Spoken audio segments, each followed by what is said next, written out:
Louisiana has long been known for its music, culture, food, and deep Southern history. But behind the celebrations and famous streets lies another reality few people fully see. From the streets of New Orleans and Baton Rouge to smaller cities like Bogalusa and Shreveport, law enforcement agencies have spent years battling violent gangs, drug trafficking crews, federal RICO organizations, and deadly street wars that have left entire communities living in fear. In this documentary, we break down some of the most dangerous gang indictments and criminal investigations across Louisiana, from the Glock Boys in New Orleans, to federal drug pipelines in Bogalusa, to violent crews operating in Baton Rouge and Shreveport.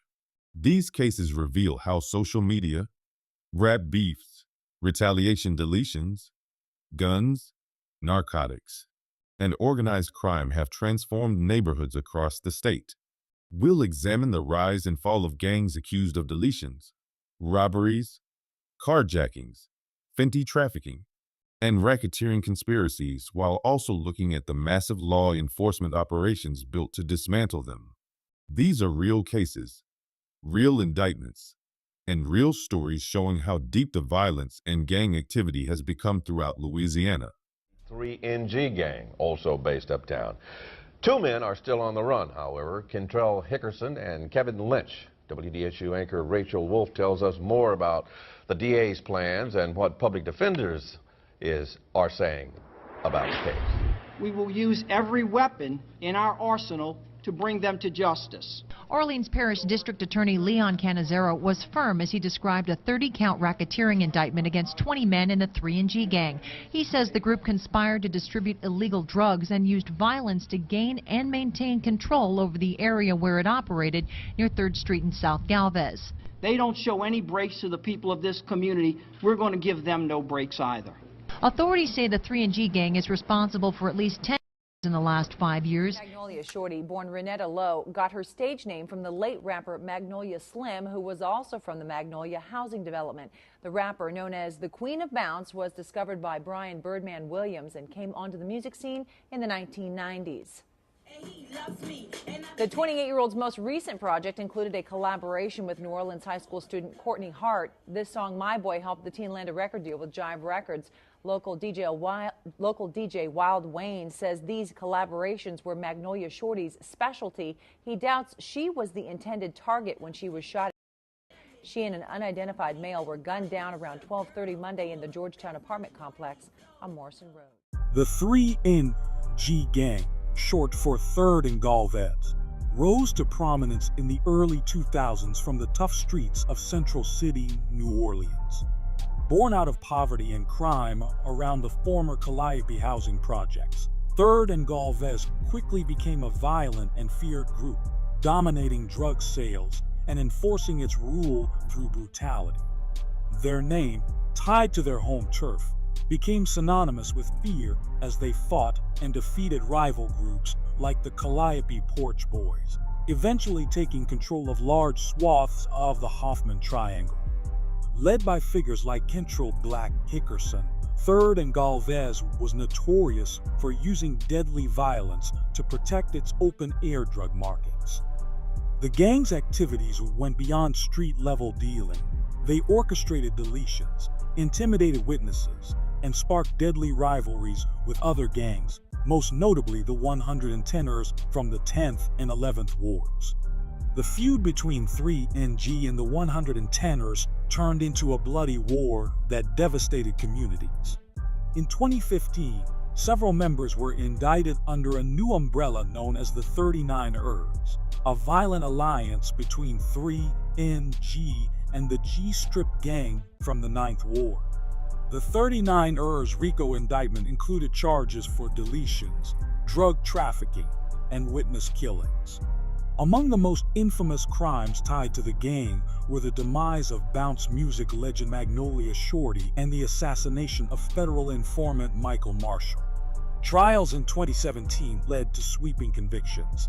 10 defendants were found guilty. Several were sentenced to life in federal prison. State prosecutors also secured convictions against 3NG figures, including Hickerson, who was convicted on drug conspiracy charges in 2019. Other gang members received life sentences for the demise of toddler Kira Holmes. By 2020, with nearly all its leadership either dead or in prison, 3rd and Galvez had been effectively dismantled. While some violence and remnants of 3rd and Galvez influence lingered, especially in the form of younger affiliates and revenge deletions, Central City began to experience relief. Tonight, WDSU has obtained grand jury indictment documents identifying 4 alleged members of a notorious gang prosecutors say is responsible for several high-profile crimes, including murder. But these 4 individuals, police say, are just part of a larger effort to track the Glock Boys gang and shut down its operations. Carlos Taylor, who police say broke out of the Juvenile Justice Center and carjacked a woman, is now indicted for his alleged role in a shooting.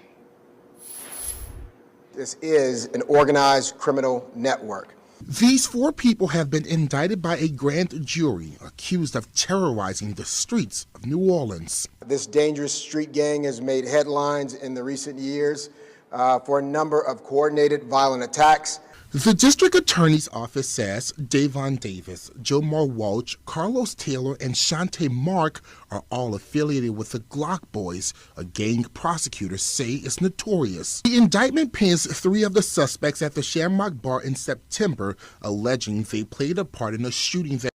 The indictment also alleges Carlos Taylor was allegedly involved in an armed robbery in August. Less than 2 weeks later, he was arrested for his alleged role in a shooting. After that, Taylor escaped from court and allegedly carjacked a woman and was on the run for days. He was captured in Baton Rouge. Gangs like the Glock Boys are no longer centralized in one location, and now prosecutors rely heavily on social media and other technology. News now as the New Orleans woman accused of a mother of 4 goes before a magistrate judge. 24-year-old Shante Mark is now being held on $1 million bond on a charge of second-degree. The magistrate commissioner says he expects Mark to also be charged with aggravated battery. Mark is accused in the fatal shooting of 29-year-old Raven Francis early Sunday morning. Outside the Shamrock Bar and Grill, the New Orleans Fire Department shuts the bar down over code violations. Inspectors with the New Orleans Fire Department says that they found numerous violations at the popular Mid-City bar, and they say that the inspection, which took place after this weekend's shooting and killing of a mother of 4 outside of the bar, was routine. In a major blow to street-level gang violence in New Orleans, 4 alleged members of the notorious Glock Boys gang were indicted in December 2024, facing a slew of charges. The indictment, announced by Orleans Parish District Attorney Jason Williams, named Davon Twin Davis, Jomar Gliz Walsh, Carlos Los Taylor, and Shante Mark as key players in the Glock Boys' violent crime spree that terrorized neighborhoods across both Orleans and Jefferson parishes between July and September 2024.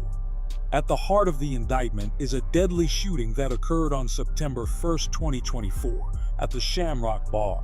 Prosecutors allege that Davis, Walsh, and Taylor were involved in the brazen attack, where Raven Francis met her demise and injured 4 others in a hail of bullets. Surveillance and witness accounts point to a planned and targeted act of violence carried out in a crowded bar with no regard for innocent lives.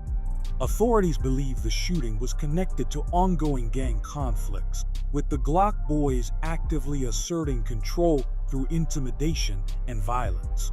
Carlos Los Taylor was also implicated in a separate armed robbery that took place in August 2024. In a dramatic twist, Taylor later escaped custody, only to allegedly carjack a woman in Jefferson Parish while on the run. He was eventually recaptured in Baton Rouge, bringing an end to a manhunt that drew regional media attention and further highlighted the gang's capacity for chaos. District Attorney Williams described the Glock Boys as more than just a loosely affiliated group of young criminals. Instead, he portrayed them as a highly organized and dangerous criminal network, utilizing social media to flaunt illegal weapons, threaten rivals, and coordinate criminal activity. We are seeing a new era of gang behavior where violence is committed for likes, views, and online status, Williams said at a press conference announcing the indictment. Officers are picking up the shell casing markings. The scene is starting to quiet down somewhat, but just moments ago, it was a very active scene here in the St. Roch neighborhood. Investigators are telling us they're still trying to piece together the who and the why this happened. But here's what we know so far. Sometime after about 4:30 this afternoon, two men were sitting in an SUV here at the corner of Elysian Fields and North Miro Street when another car pulled up alongside them and opened fire. The two men that were sitting in the car, one was a 30-year-old man. He was shot multiple times. He died on the way to the hospital. The other, the passenger, was 36 years old. He was shot once in the arm. He is in stable condition at University. Police and prosecutors in the city of New Orleans announced the indictment and convictions of two different gangs in the city of New Orleans. We've all heard about the Ride or Die gang. Big gang, a lot of arrests in the last couple of years. Today, numerous convictions. 3 of those members were convicted, 9 others pled guilty. The U.S. Attorney and police chief say this is a step in the right direction to keeping the city of New Orleans safe. There's been an uptick in violent crime this week in the city of New Orleans with numerous shootings. But today, the mayor, the police chief, and the U.S. Attorney announced the convictions and indictments of numerous gang members. Members of the Ride or Die gang have all been convicted. Some pleaded guilty, others were convicted at trial. In a sweeping federal indictment unsealed Friday, authorities charged 12 alleged members of a violent New Orleans gang known as Ride or Die with a host of serious offenses. At the center of the case is 21-year-old Deloyd Puggy Jones, named by prosecutors as the leader of the organization. He, along with Byron Big Baby Jones, 23, and Sidney Duda Man Patterson, 22, are accused of being the gang's principal enforcers and drug distributors. According to federal prosecutors, the Ride or Die gang operated as a violent criminal enterprise, using firearms and intimidation to control territory and eliminate rivals. Among the most chilling accusations are several deletions linked directly to the gang's activities. Deloyd Jones is charged in connection with the demise of Rodney Coleman in November 2010 and Devin Hutton in January 2011. He and Sidney Patterson were also charged with the demise of Corey Blue that same month. Meanwhile, both Byron Jones and Sidney Patterson faced charges for the February 2013 demise of Travis Arnold. If convicted, Deloyd Jones, Byron Jones, and Sidney Patterson each face mandatory life sentences. The other 9 defendants face up to 20 years in federal prison, followed by 5 years of supervised release, and could be fined up to $250,000. If convicted, Deloyd Jones, Byron Jones, and Sidney Patterson each face mandatory life sentences.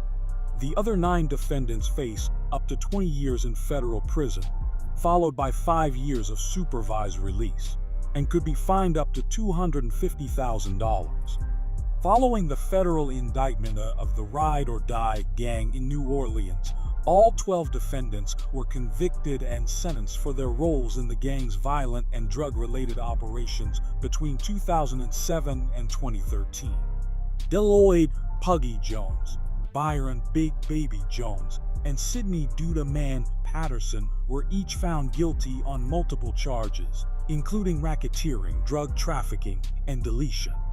The remaining 9 defendants were sentenced to terms ranging from 48 to 121 months. May 29, 2012, a spray of gunfire on Simon Boulevard left Shawana Pierce and Breonna Allen dead, and this community forever changed. Almost 3 years later, a jury returned guilty verdicts for prosecutors say Damon Sandifer, Sam Newman, and Tyron Harden were gang members uptown who opened fire on street rivals but left 2 dead in the crossfire. Breonna was at a birthday party, a celebration of life, when she lost her own. And Shawana, who family members called Nani, was on her way to return a rental car when she was struck by a stray bullet. In May 2013, the Orleans Parish District Attorney's Office announced a sweeping 51-count state racketeering indictment against 15 alleged members of the 110 ERs. a violent street gang operating across New Orleans' central city. The 110ers function as an umbrella group formed by merging crews from the 10th and 11th wards.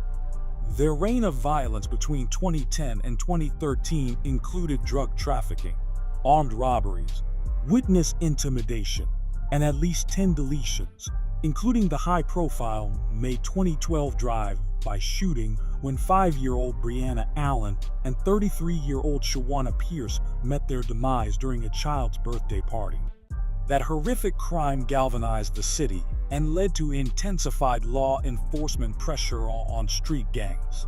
Investigators tied the gang to a broader pattern of turf wars, drive-bis, and a code of silence.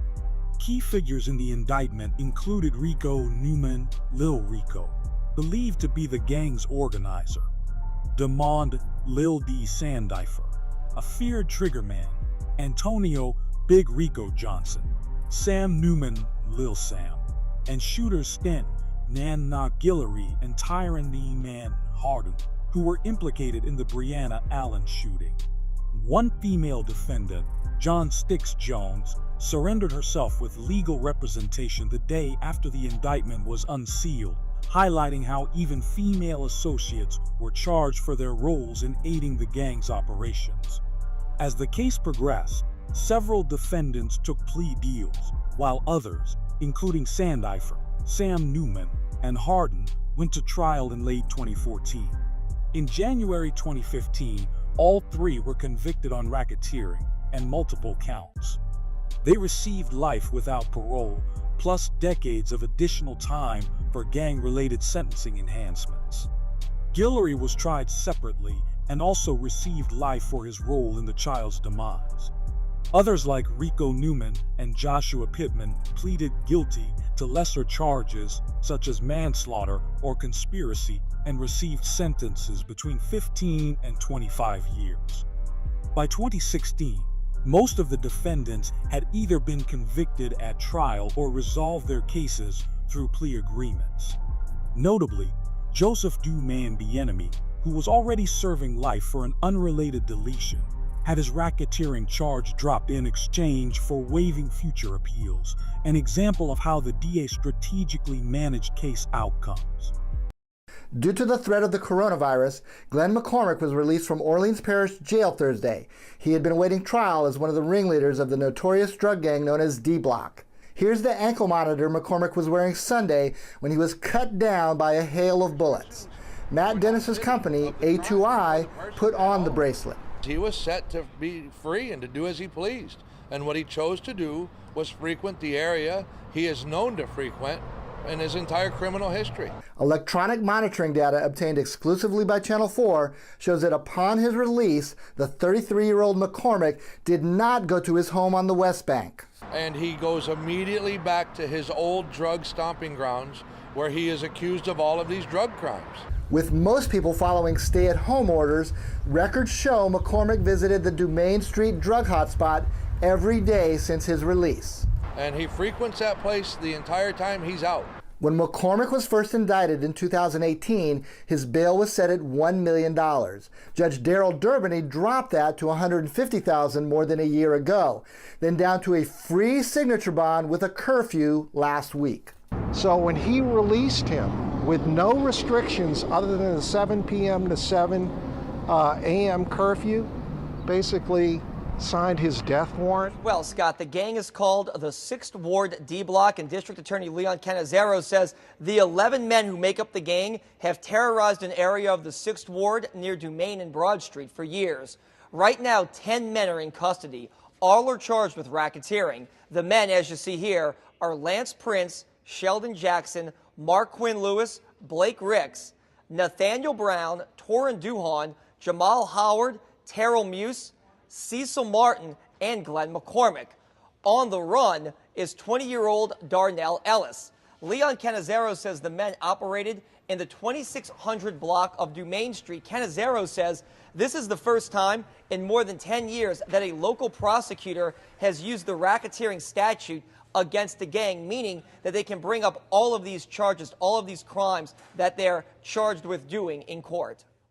In May 2018, A Louisiana state grand jury indicted 9 members of the so-called DBlock gang following a year-long undercover investigation into a drug trafficking operation centered around the 2500 to 2600 block of Domain Street in Mid-City, New Orleans.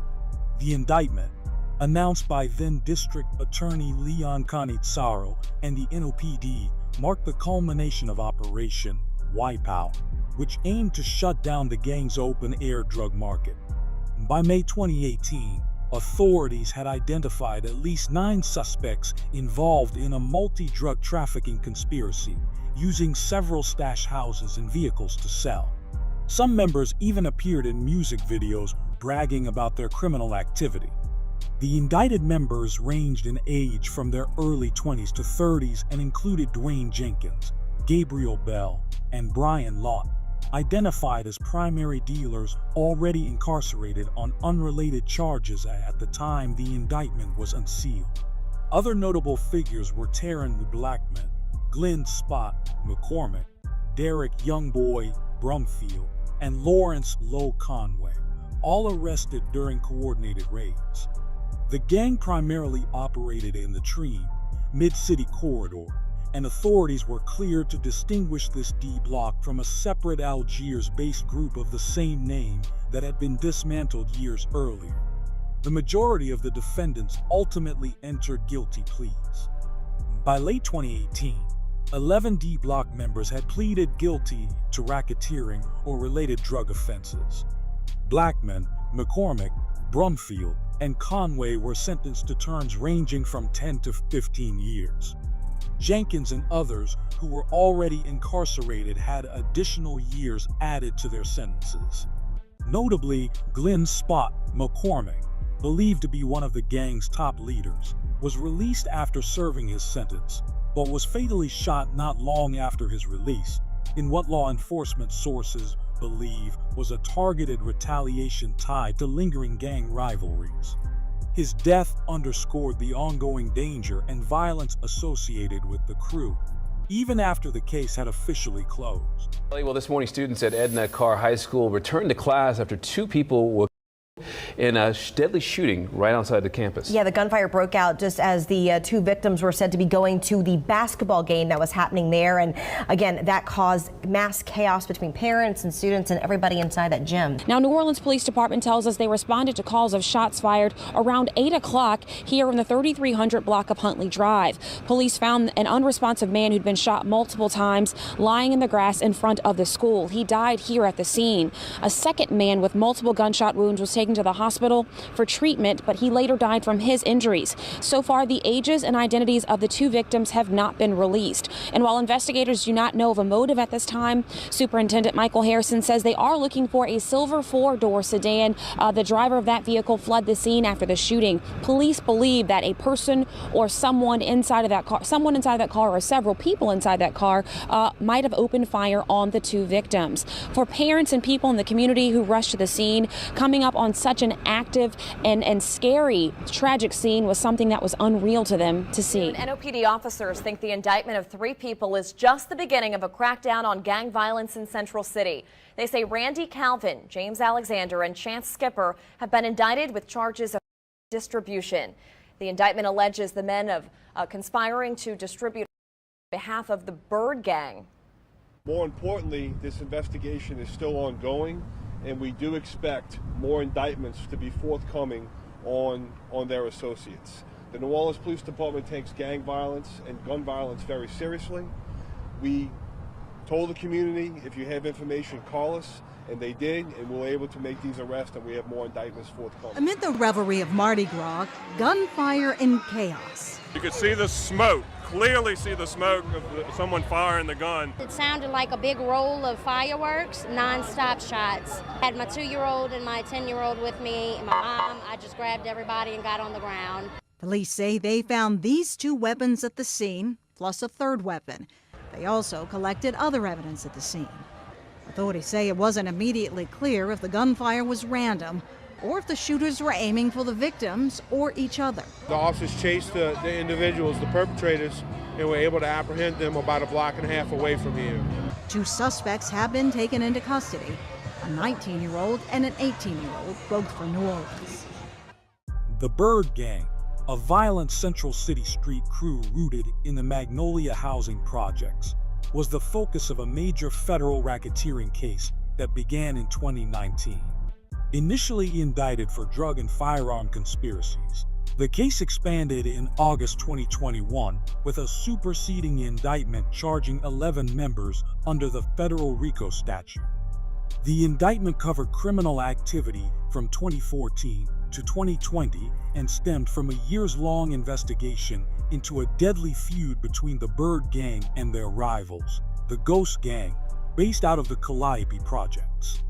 Bird Gang members were accused of running a drug trafficking operation while using violence to control territory and retaliate against rivals. Key charges included RICO conspiracy, drug trafficking, firearms offenses, and multiple violent crimes in aid of racketeering vicor, including 2 capital-eligible murders. 3 defendants, Taryn Funky Williams, Tyrone Six Bovia, and Yovanta Dutt Dolman, were charged with the demise of Winston Jackson and Lawrence Williams. Others, like James Pooh Alexander and Timothy Math Jackson, were identified as high-ranking members or leaders. The indictment listed over 50 overt acts, including block party shootings, playground drive bis, and a 2018 shootout near Edna Carr High School. Prosecutors used evidence such as ballistics, wiretaps, and social media videos in which members flaunted weapons and bragged about crimes. By 2023, most defendants, including Chance Skipper, Ernest Thomas, Samuel Morton, Alan Gray, and Randy Calvin, had pleaded guilty, receiving expected sentences of 15 to 25 years. Tim Jackson pleaded guilty in 2025 and admitted to orchestrating gang hits. The remaining 3 defendants, Williams, Bovia, and Dolman, went to trial in late 2023, charged with double deletion and facing mandatory life sentences. As of April 2025, the trial was nearing its conclusion, with prosecutors expected to secure convictions based on cooperating witnesses, forensic evidence, and detailed gang communications. Still very much an active scene. Take a look behind me, and we should point out this home that's being raided right now is the exact home where little 5-year-old Breonna Allen was shot and killed as part of a drive-by 1 year ago. Since about 4 o'clock today, about 40 members of the New Orleans Police Department, state police, and federal law enforcement officials who make up the MAG, or Multi-Agency Gang Task Force, have been out here. Check out this video. They had the helicopter in the air and they had officers on the ground. Numerous people, about a half dozen that we can count, were taken into custody and driven off. Details are still coming in, but a city official does confirm to me that this roundup deals with an earlier indictment from today, a federal indictment involving members of the Allen family for alleged drug dealing at or around this location. We caught up with some of the people who live in this house or who know members of this family. They were not very pleased that this raid was going on. Here's what they told us. It's just a family member told me that they went and got my baby off his job, and he don't really be into nothing. He did wrong, it's true, and he pays society for it. He go to work faithfully. He don't be out here doing nothing. Now all of a sudden he doing right, got a job, obey his parole officers and stuff, and then they go on his job and just take him off his job like that. And we just lost my grandmother yesterday. We should point out Simon Bolivar closed all the way from Calliope, the Pontchartrain Expressway, to Martin Luther King. You can see behind me still a lot of cops out here, and over here a lot of people in the neighborhood have gathered to watch what's going on. You heard reaction from some of them, but pretty big scene out here in the Central City neighborhood right now as police from this MAG, or Multi-Agency Gang Unit, are still on the scene going through the house. Once again, still very fluid, but we do know that they arrested probably a half dozen people, and it does stem from an earlier federal indictment from today involving drugs in this area. We'll have much more coming up at 10 o'clock. Called the YMM Gang, numerous members of that gang were indicted today in federal court. The U.S. Attorney tells us this sends an example to people in New Orleans. If you are charged with a federal gun violation, that means that you are going to be in prison from the time that you are arrested. That means that if you are convicted, and we oftentimes get convictions, you are going to be serving that time not anywhere close to Louisiana, but in some far-flung regions of this country. The Young Mel Mafia, a violent street gang operating in New Orleans' Central City neighborhood, was dismantled through one of the city's most significant federal RICO prosecutions. The gang, based around the former Melpomene housing projects, was heavily involved in drug trafficking, shootings, and a deadly rivalry with the 110ers gang. In August 2014, federal authorities issued an initial indictment charging 11 members with drug and firearms offenses.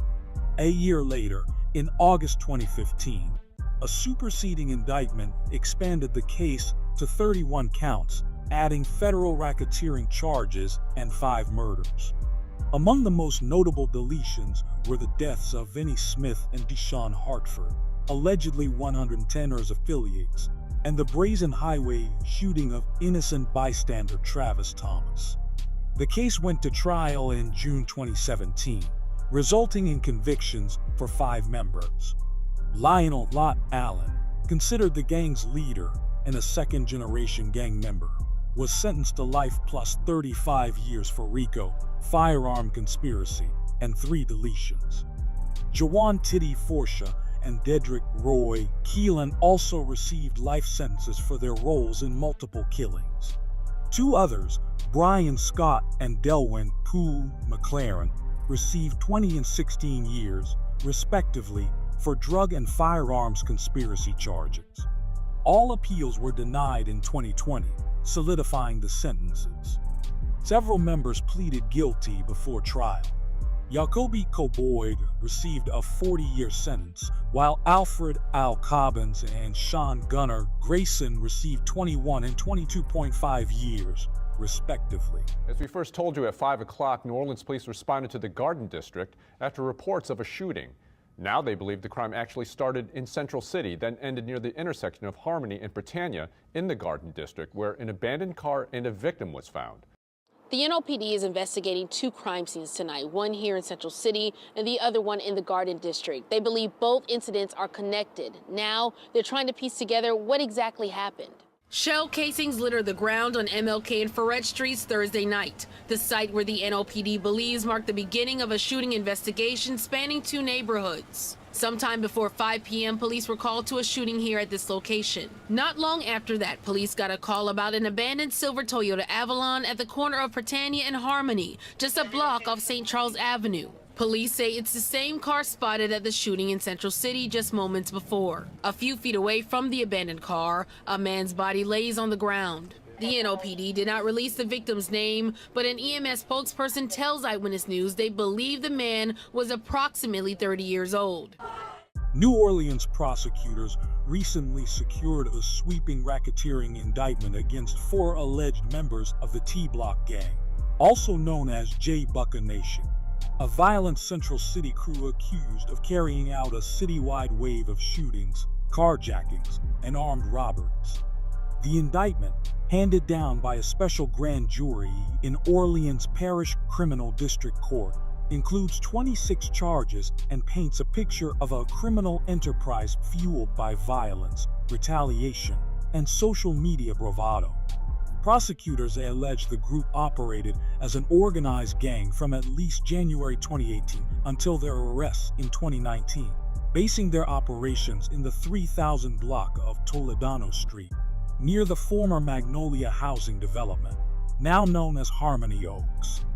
The indictment links the crew to a series of high-profile crimes that rippled across New Orleans, including attempted deletions, armed carjackings, auto thefts, burglaries, and reckless high-speed chases.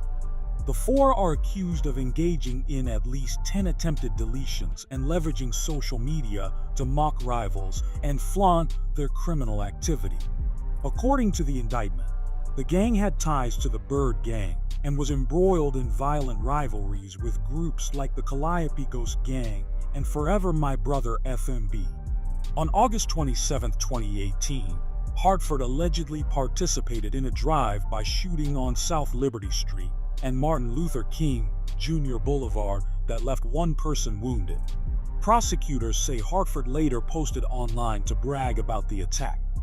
Sparkman is also accused of opening fire on an Forever My Brother gang member on May 6, 2019, in the 3400 block of Louisa Street, supposedly in retaliation for prior taunts. Prosecutors say he later mocked the group on social media for a failed hit the day before, during which a 4-year-old Shih Tzu named Yasmin was accidentally deleted in New Orleans East. Just days later, on May 17th, Sparkman and 2 associates allegedly live-streamed a 15-minute video on Instagram from inside a carjacked Toyota Tundra, racing through city streets, brandishing firearms with 30-round extended clips, and continuing their taunts online. The group's violence allegedly escalated on May 23rd with the armed carjacking of a blue Maserati in Gerttown. A juvenile gang member reportedly forced the driver out at gunpoint before speeding away. Louisiana State Police later attempted to stop the vehicle on Lakeshore Drive, but it fled and was later found abandoned on Humanity Street. Investigators later spotted an Acura MDX linked to the Maserati carjacking at a gas station on Paris Avenue and Gentilly Boulevard. When approached, Alexander and Sparkman fled on foot, but were arrested after a short chase. Officers recovered 3 firearms during the arrest, including .40 caliber Glock stolen from the secured trunk of NOPD Commander Regina Williams' unmarked cruiser earlier that April. The indictment also recounts the violent death of 20-year-old Jerry Harris, a fellow DBlock member, who met his demise on March 28, 2019, during a botched attack on a rival gang on Ferret Street. Harris's body was later found abandoned in the Garden District near a stolen vehicle used in the shooting. Forensic evidence connected both Hartford and Sparkman to the attack. Hartford's DNA was found on a .45 caliber handgun recovered at the scene, while Sparkman's DNA was located on a black and white scream mask believed to have been worn during the assault. In a sweeping state racketeering case announced by Orleans Parish District Attorney Liam Canizzaro, 9 members of a high-volume drug trafficking organization known as the Cross the Canal Gang were indicted. The group, based in New Orleans' 9th Ward, is accused of operating a large-scale narcotics ring, with several of the alleged members connected by blood or long-standing criminal relationships. Among them is Corey Da Chef Expose, 32, who authorities identify as a leader of the operation. Expose has an extensive criminal history, including a 2000 conviction for possession with intent to distribute, for which he served 5 years. In 2005, he was sentenced to 30 months as a repeat offender after pleading guilty to cocaine possession. More recently, he was convicted in March of attempted possession of 8 and is now awaiting sentencing under Louisiana's habitual offender statute, which could result in a much harsher penalty. Another central figure in the indictment is Bruce Baldhead Carter, 32, who has a documented criminal relationship with Corey Expose dating back over 14 years. Carter was convicted in 2004 of aggravated second-degree battery and sentenced to 7 years in prison.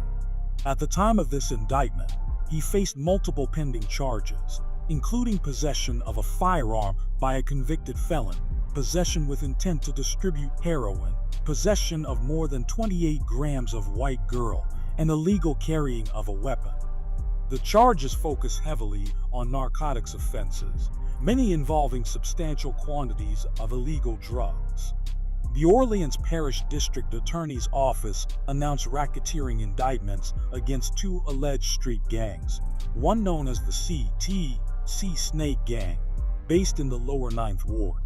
Prosecutors, working in partnership with New Orleans police and federal ATF agents, said both groups were involved in large-scale drug trafficking and violent criminal activity throughout the city. The CTC Snake Gang, named after the local nickname Cutthroat City, for the lower Ninth Ward, is accused of dealing while using violence and intimidation to maintain control over their territory, specifically around Flood and Mary Streets. Many of the group's alleged crimes involve large quantities of narcotics, and several members are believed to be related. 10 of the 19 defendants named in the indictment are currently in custody. At the center of the case is Corey Da Chef Expose, 33, who prosecutors say led the CTC Snake Gang. Expose has a lengthy criminal history, including a 2000 conviction for possession with intent to distribute and a 2005 conviction for possession. In March, he was convicted on a separate charge of attempted possession from a 2009 arrest. Facing life imprisonment under the state's habitual offender law, Expose agreed to a flat 20-year sentence.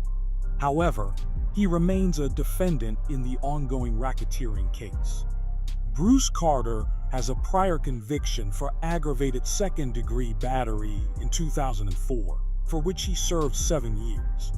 Court records indicate a long-standing drug-related relationship between Carter and Corey Expose dating back over a decade. Several defendants were initially arrested in separate drug busts in early and mid-2012. So far, only one of the 9 indicted defendants has entered a guilty plea. Bilo Denley pleaded guilty shortly after the indictment and was sentenced to 10 years in prison. The remaining defendants are still awaiting trial. Good evening and thank you for joining us. I'm Kyla Scott. Our top story tonight, a Baton Rouge rapper and known gang member has been arrested after an incident at Pecanland Mall. On Monday, officers say a male was brandishing a handgun in the mall and threatening to shoot. The incident was posted on social media. The suspect was identified as 22-year-old David Catherine. He's a known member of the Bleetas gang. Monroe police detectives worked with the Baton Rouge police to find and arrest Catherine. He was taken into custody and charged with 2 counts of aggravated assault with a firearm, riot, and illegal carrying of a weapon. In May 2025, a high-profile arrest was made involving a member of Monroe's Bleetas gang, another local street gang. Surveillance footage on May 19, 2025, caught 22-year-old David Catherine, a Baton Rouge rapper known as Real Bleetas, brandishing a handgun and threatening to shoot people at Monroe's Pecanland Mall, 4700 Millhaven Road. Monroe detectives tracked Catherine to Baton Rouge, working with the BRPD. On May 21, 2025, BRPD arrested him on Monroe warrants. Catherine was charged with 2 counts of aggravated assault with a firearm, riot, and illegal carrying of a weapon. Hello and welcome. Thank you for choosing Fox 14. I'm Nick Summer. Our top story this evening, a shooting near the Monroe Walmart today has left 2 people injured. Details are limited right now, but we do know the shooting happened around 2 this afternoon at the Murphy USA gas station near the Monroe Walmart. Police have confirmed that 2 men were shot and later taken to local hospitals for treatment. It also appears that a vehicle crashed into a gas station during the incident. Officers say that the shooting did not appear to be random. Tariq Smith and Tristan Barber are now booked on 2 counts of attempted second-degree murder and conspiracy to commit murder. Jalen Webster, as we told you, was booked on Sunday on those same charges. Barber also had active arrest warrants for probation violations and attempted murder in 2 other shootings. Police are still searching for Roderick Brass and Calarius Owens. Detectives tell us all 4 suspects are YNN gang members. Police recovered multiple firearms used in the shooting.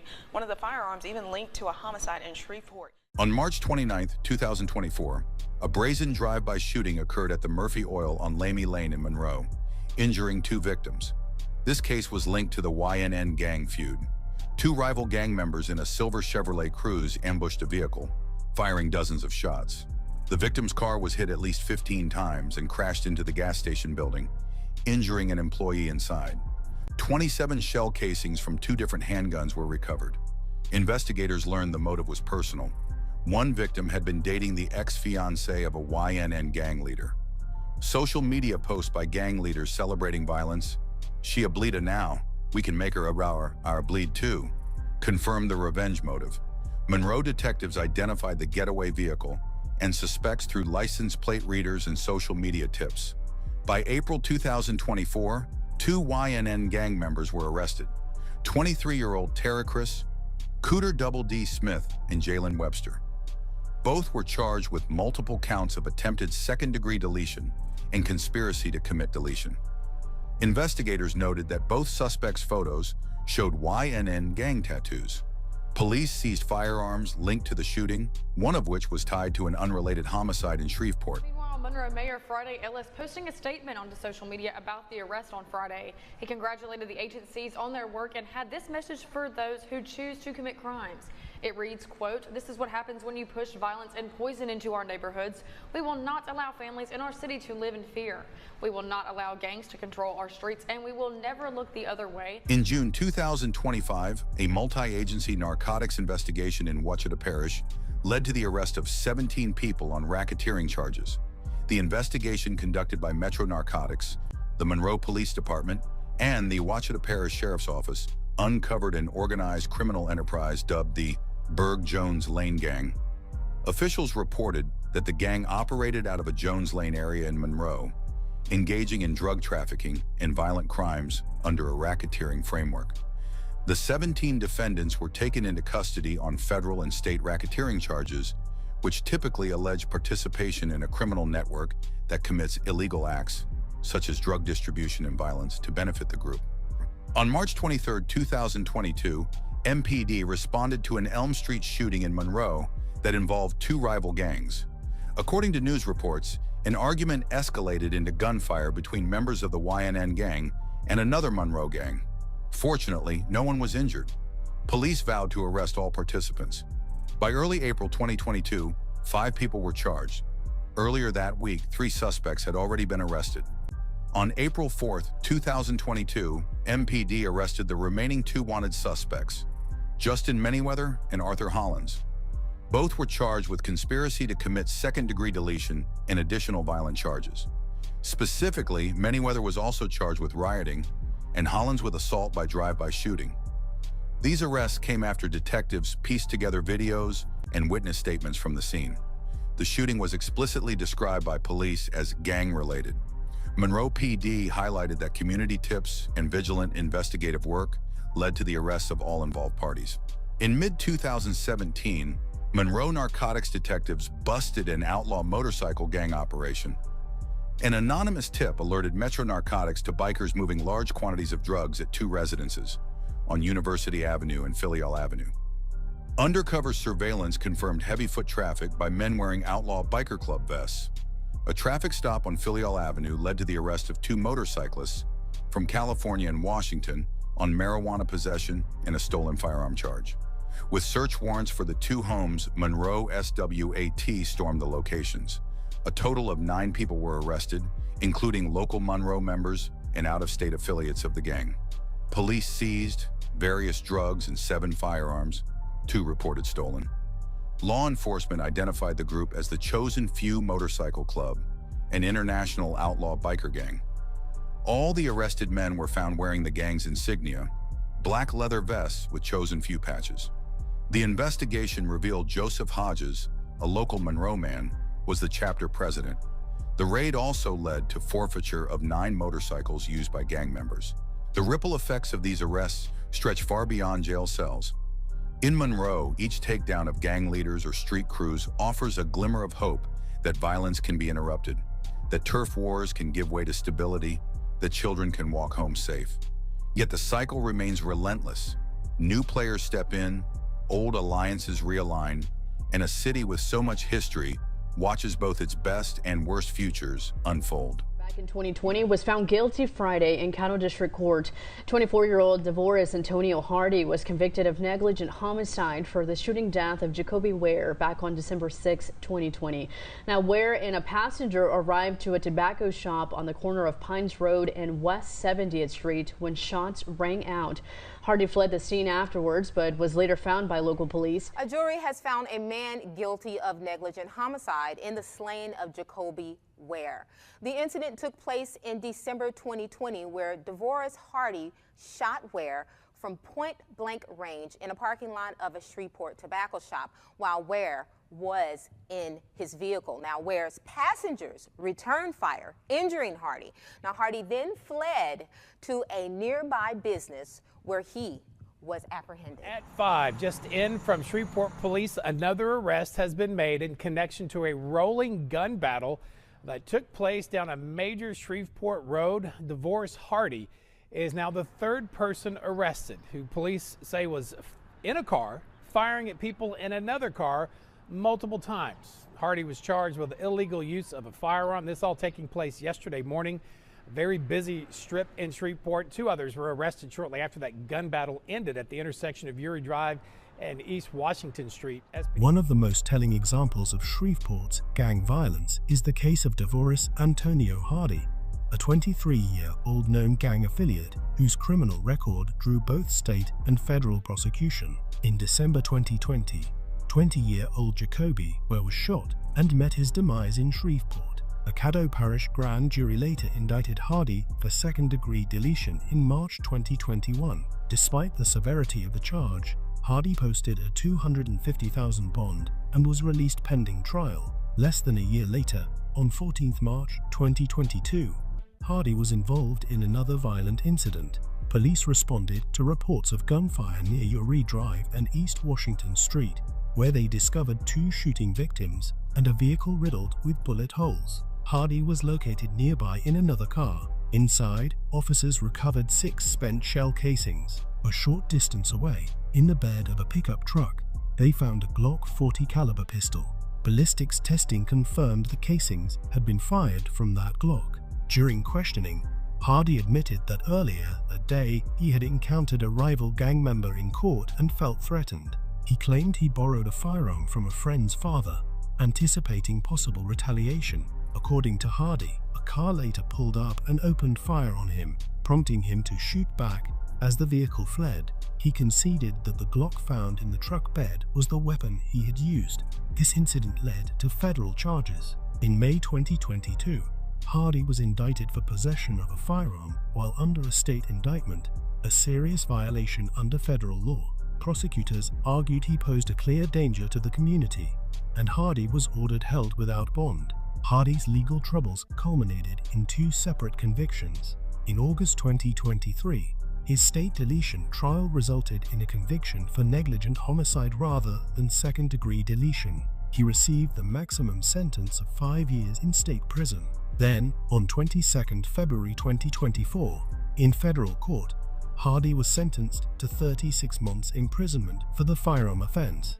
U.S. Attorney Brandon Brown summarized the case by calling Hardy a dangerous individual who has a callous disregard for human life. His trajectory, from a deletion indictment to a public shootout near an elementary school to illegal firearms possession, highlights how deeply gang rivalries fuel repeated cycles of violence in Shreveport. According to legal documents obtained by KSLA, the gang members and associates are facing charges of conspiracy to commit wire fraud after they allegedly collaborated to falsify PPP and EIDL program loan applications. Knowingly using false information or statements to complete said paperwork is a violation of federal law. The defendant submitted fraudulent loan applications to banking institutions and received payments based on these fraudulent applications. The U.S. Attorney says the money was used for greed, personal gain, and used to carry out violent acts of crime. What federal investigators have discovered is that gangs such as SOD are getting slightly more sophisticated when it comes to obtaining funds to operate. In July 2023, U.S. Attorney Brandon B. Brown announced federal indictments against 24 members and associates of the Shreveport gang, Step or Die. Prosecutors allege the group exploited COVID-19 relief programs by filing fraudulent applications for economic injury disaster loans and Paycheck Protection Program (PPP) funds under the CARES Act. Instead of supporting businesses, the money was funneled into purchasing firearms and financing gang operations. Authorities estimate the defendants obtained between $20,000 and $200,000 per loan through the scheme.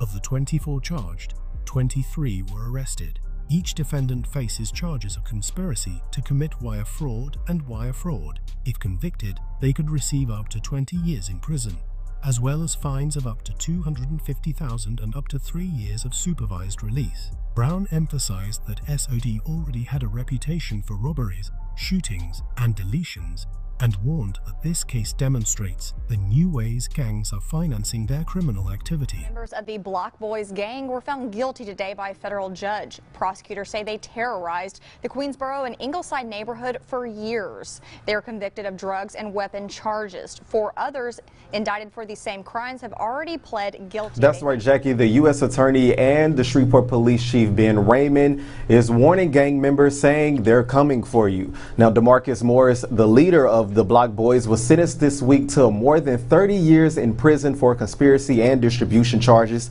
Jimmy Durden Jr. and Gary McCain were also sentenced this week for their roles in the organized crime ring. All were convicted on drug trafficking and firearm offenses.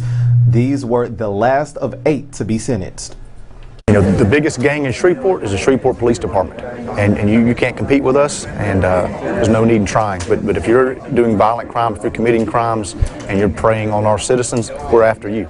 In July 2017, a federal grand jury indicted 9 members of the Shreveport street gang known as the Glock Boys, also called Get Money Boys, or GMB. The indictment charged them with a wide-ranging racketeer-influenced and corrupt organization's RICO conspiracy, along with multiple drug trafficking and weapons violations. According to prosecutors, from 2012 onward, the Glock Boys operated as a violent criminal enterprise in the Queensboro and Ingleside neighborhoods. Investigators documented 66 separate overt acts tied to the conspiracy, ranging from shootings and drive-by attacks to threats, assaults, and robberies. These acts were allegedly carried out to expand the gang's control, protect its drug territory, and intimidate rivals. The indictment further revealed that the gang trafficked in large amounts of narcotics. Members are also accused of stockpiling firearms and using them openly in the community to commit violent crimes and instill fear.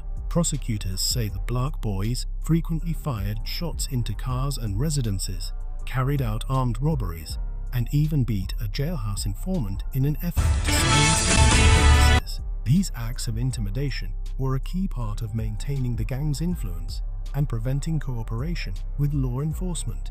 All 9 defendants identified by both name and nickname were arrested and charged with RICO conspiracy, multiple counts of drug distribution, firearms offenses, and violent crimes in aid of racketeering. The potential sentences were severe, ranging from 10 to 20 years on drug charges to life imprisonment on RICO and violent crime counts, along with substantial fines. As one sheriff involved in the case bluntly stated, the Glock Boys were violent people. They will delete you if you don't respect them, underscoring the gang's brutal reputation and the level of threat they posed to the Shreveport community. Well, in an effort to disrupt the flow of juvenile crime, Shreveport police launched Operation MO. There were 10 arrests in all. These are the teens who were arrested for violent or firearm-related offenses. Now, many are active gang members, according to police. They were booked into the Canal Juvenile Detention Center and the Shreveport City Jail. Also, officers seized 8 guns, some of them stolen, and more than $60,000. In early March 2022, law enforcement in Shreveport launched a focused crackdown on youth gang affiliates. The operation, called Operation MO, was carried out by the Shreveport Police Department's Violent Crimes Abatement Team and the Warrants Unit in partnership with Juvenile Services. Over the course of March 1st, 2 officers arrested 10 juveniles between the ages of 15 and 17, each of them wanted on outstanding warrants for violent felonies and weapons offenses. Many of the teens were already identified as active members of local gangs. Authorities explained that the arrests were not random, but part of a targeted strategy to address the city's surge in violent crime. By removing repeat juvenile offenders from the streets, particularly those connected to robberies and illegal firearm possession, police aimed to disrupt the cycle of gang violence before it escalated further. The sweep highlighted the reality that gang activity in Shreveport is not limited to adults. Even teenagers were entrenched in the culture of guns, drugs, and retaliation, making them both perpetrators and victims of violence. Operation MO served as a clear message that law enforcement intended to pursue gang-related offenders regardless of age, as part of a broader push to restore safety to Shreveport's neighborhoods. Authorities say the men were arrested during a series of raids around Bogalusa. They say the men are part of a snatcher gang that has been a problem around that city for several years. Investigators say the gang is responsible for drug distribution, armed robberies, and burglaries, and have been selling stolen firearms. In Bogalusa, Louisiana, the crew locals called the Snatcher Gang didn't operate like a big city super organization, but in a town of barely over 10,000 people, their footprint felt huge. Investigators and residents described Snatcher as a tight circle of dealers pushing H laced with Fendi on Bogalusa streets, sometimes stamped and branded to build a name, and backing that trade with guns. In a community already dealing with addiction and poverty, that combination of Fendi, street-level intimidation, and sudden flare-ups of violence turned a small mill town into the backdrop for overdoses, retaliatory beefs, and armed encounters that outpaced its size. Federal agents eventually folded Snatch It into a wider Washington Parish operation that focused on drugs and firearms trafficking. ATF, Bogalusa police, and parish authorities worked together, hitting houses with warrants, recovering drugs, cash, and weapons, and tracing how guns and narcotics were moving along local highways. Authorities say the men were arrested during each overdose or gun case as a one-off, they started building it as an enterprise. A group of Bogalusa men allegedly supplying drugs, arming themselves despite prior records, and using the gang's name to project fear and control. That culminated in federal indictments accusing several defendants of conspiracy to distribute controlled substances, possession with intent to distribute, and firearms offenses like being a felon in possession or carrying guns in furtherance of drug trafficking. That rivalry between two rap groups led to the murder of a man who was hiding out in Bogalusa. After days on the run, two men accused of the crime are now arrested. And as Mike McDaniel explains, police are thankful the shooting didn't leave more people dead. Balloons, candles, and bullet holes in the door of apartment 6 at the Union Point housing complex in Bogalusa are reminders of what happened early Monday morning. It's senseless. Captain David Miller says 19-year-old Michael Brock, a rapper from neighboring Tangipahoa Parish, opened the door after hearing a knock. Miller says Brock came to Bogalusa because he was getting death threats from a rival rap group. He thought maybe I can come to Bogalusa and lay low a little bit, and apparently they followed him here. They are 19-year-olds Cordavian White and Taj Taplin. Miller says White drove the car, and Taplin is the one who was outside the door with an AR-15 assault rifle. There was a lot of bullets fired, and it's scary. Miller says more than 10 shell casings were found. Thursday, White and Taplin were pulled over during a traffic stop outside of Houston, Texas. That's when authorities say a struggle ended with White's arrest and Taplin escaping. After a high-speed chase into Louisiana, Taplin was arrested near Lake Charles. Miller says none of it should have ever happened. In June 2021, a simmering rap rivalry tied to Tangipahoa Parish spilled over into Bogalusa when 19-year Noel Kentwood rapper Michael Brock, affiliated with the 313 crew, was shot and met his demise after opening the door of an apartment in the Sunset Acres housing complex where he and friends were hiding out because of social media death threats from a rival group. Investigators say those threats came from a Kentwood MC Cone-based rap crew called The Fours, and that the online back and forth escalated into a planned hit. According to Bogalusa police, Taud Shardas Taplin, also from Kentwood, went to the unit's door and opened fire at close range, while another, Cordavian Tyvon White of MC Cone, Mississippi, waited nearby as the getaway driver and was suspected of having ties to the Chicago-born gangster Disciples. After Brock met his demise, a multi-agency manhunt kicked off, pulling in Bogalusa PD, Tangipahoa Parish Sheriff's deputies, using surveillance footage from the complex, and shared gang intel. They tracked the suspects to the Houston area.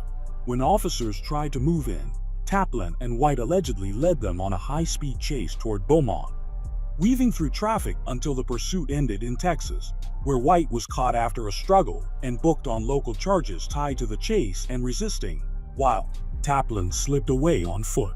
Later that same day, Louisiana State Police located Taplin near Lake Charles and took him into custody without incident, leaving both men facing a stack of counts. In Bogalusa and Washington Parish, they were booked on second-degree murder and related conspiracy and firearms charges for Brock's demise, while separate Texas and Calcasieu Parish cases cover the flight and confrontation with officers. About half a dozen Louisiana state troopers arrived at Bogalusa City Court Tuesday morning after announcing the arrest of the city's mayor, Tyron Trong. The 25-year-old mayor and 6 others are accused of being part of a drug trafficking organization out of Bogalusa. State troopers weren't the only ones at Bogalusa City Hall. I'm coming to show my support because he's innocent. He's not guilty of any charges, you know. And I'm going to back him to the end because he's innocent. Members of the organization allegedly used social media to distribute. Investigators believe the profits from the drug sales were used to purchase guns, which in some cases landed in the hands of those who were prohibited from owning a gun. Trong is also being accused of soliciting for. However, his supporters believe he's being framed because of racial bias. Our city has so much racism, so much bigotry, so much hatred. There's such a division of white and black, even in the areas that we live. There's so much that it's an embarrassment now. During a Tuesday press briefing in New Orleans, Attorney General Liz Murrill said additional arrests are likely.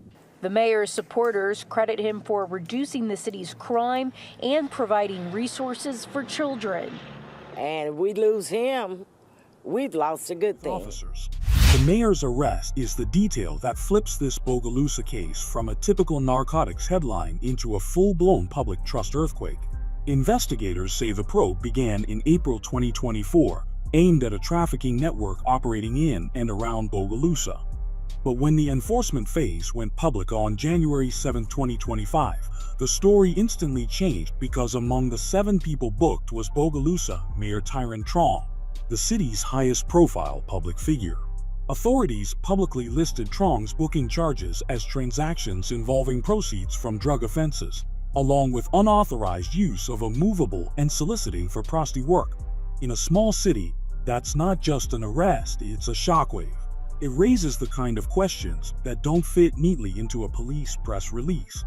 How close was the alleged operation to local power? Was the city being led while investigators were building a case in the background? And what does it do to a community when the person meant to represent order and stability becomes part of the headline? Bogalusa police say the case started the night when officers were called to Our Lady of the Angels Hospital about a shooting victim. Investigators said Larman Godbolt had been shot earlier in the 1800 block of Lasley Street in Bogalusa and was later pronounced dead at the hospital. 3 juvenile suspects, ages 15, 16, and 17, and believed armed robbery was the motive. Investigators also alleged the teens were connected to the YBF Street gang out of Illinois, with at least one having ties back to Bogalusa. Detectives tracked the suspects, arrested them, and said they seized 3 handguns during the takedown. Bogalusa's so-called Snatcher Gang appears in court records as a small local crew that federal agents said helped move drugs through Washington Parish and beyond. Investigators with ATF and Bogalusa police spent months building the case with controlled buys and surveillance. By 2019, they told a federal grand jury that 3 Bogalusa brothers, including DeMarquez, Devin Harris, were central to a local drug pipeline, selling amounts that ranged from small street-level deals to multi-ounce quantities. Agents said they repeatedly purchased drugs from Harris and his brothers Trevian and John Zarion between late 2018 and May 2019, and that their circle kept appearing as investigators traced supply. Harris drew wider attention when ATF New Orleans issued a wanted notice labeling him a suspected Snatcher gang member and warning he should be considered armed and dangerous. A Louisiana State Police trooper stopped Harris on Interstate 20, where he allegedly used the name Sean Forbes. When the trooper requested a K-9 and Harris refused a search, police say he fled, triggering a multi-parish pursuit that reportedly reached around 125 miles per hour before he crashed on Louisiana 581. After the wreck, investigators said they recovered suspected drugs from the vehicle, consistent with what federal agents had accused him of trafficking. On the state side, the chase added multiple charges, including drug possession and aggravated flight from an officer, along with traffic-related counts. Public reporting described the arrest and bookings, but did not clearly lay out how every state charge was ultimately resolved. In March 2022, Harris pleaded guilty to multiple drug counts tied to a larger indictment, including conspiracy and distribution offenses. A federal judge sentenced him to 262 months in prison, just under 22 years, followed by 5 years of supervised release. In other developing news this morning, Baton Rouge police making an arrest in connection to a deadly shooting that happened earlier this month. Police say 20-year-old Rashawn Alexander pulled the trigger. Nicholas Williams on Aliquippa Street back on March 5th. How this happened?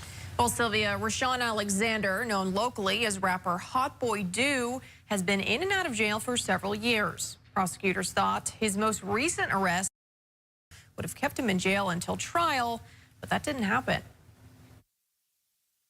This is video of Rashawn Alexander leaving the East Baton Rouge Parish Prison early Wednesday morning. The jail let him go. The problem is, the district attorney says he wasn't supposed to be released. Apparently, he paid a commercial bond, and no holds were reflected at the prison for whatever reason, and he was able to bond out like anyone else would have.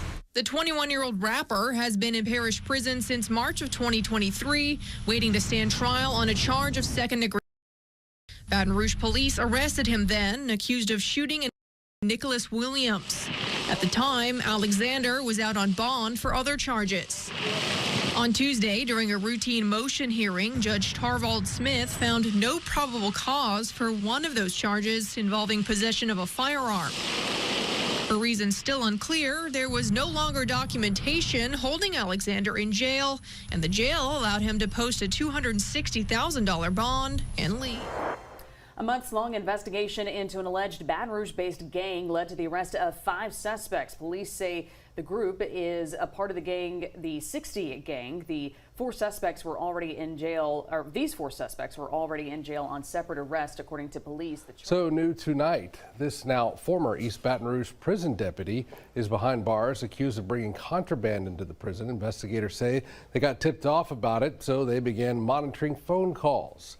They say an inmate was instructing his brother to call a woman. Investigators say that number belonged to this woman here, Tibrecia Gibson. A months-long investigation into the Baton Rouge-based 60 gang has resulted in the arrests of 4 members, with charges for a 5th individual pending, according to law enforcement officials. Baton Rouge Police Department, BRPD, revealed that members of the 60 gang were arrested on various charges, including narcotics and weapons violations, as well as violent crimes such as deletion. Police had obtained warrants for the suspects, who were already incarcerated due to prior arrests. According to arrest records, members of the gang were offered $10,000 to silence a witness connected to a deletion that Henderson allegedly committed. The 5 suspects reportedly worked together to locate the witness. They discussed the plan extensively, exchanged photos, and plotted to steal a car in order to harm the witness, as described in the arrest report. In a related development, a deputy from the East Baton Rouge Parish Sheriff's Office, a female deputy, was arrested and fired after allegedly leaking information to her inmate boyfriend, a member of the 60 gang. She was charged with malfeasance in office and bringing contraband into a penal institution. The arrest warrant suggests that Gibson's arrest stemmed from the ongoing 60 gang investigation. In August, while monitoring phone calls, the district attorney's investigator overheard a conversation between Dedrick White and his brother, Lance White. They discussed sending Instagram messages to fellow inmate Rashawn Alexander to arrange a contraband exchange. The scheme was foiled when investigators intercepted a video of the handoff on August 19 and recovered drugs and a cell phone. After this incident, White and Alexander were transferred to a jail in East Carroll Parish, though White was later returned to East Baton Rouge. Authorities continued monitoring their calls, eventually identifying Gibson as the person communicating with Alexander. Gibson admitted to investigators that she had been in a relationship with Alexander for several years, and that after his 2024 arrest, he sent her money via cell phone apps. She also admitted to delivering envelopes she had received from Alexander's brother, Rasheem, which contained contraband.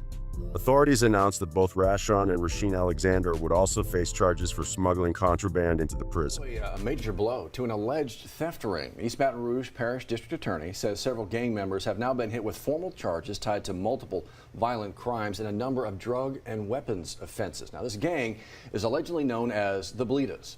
Baton Rouge police say they're tied to an armed robbery, a couple of them, actually 2 ATM repair technicians. These men are now facing various charges, including 3 counts of armed robbery with a firearm, 1 count of attempted conspiracy to commit armed robbery. Police say the group robbed ATMs across the parish of more than $300,000, a tactic we are told they learned in Houston and brought it here to Baton Rouge to get large amounts of cash. They were waiting till the technicians got there and they were able to open up the ATMs and get the money out.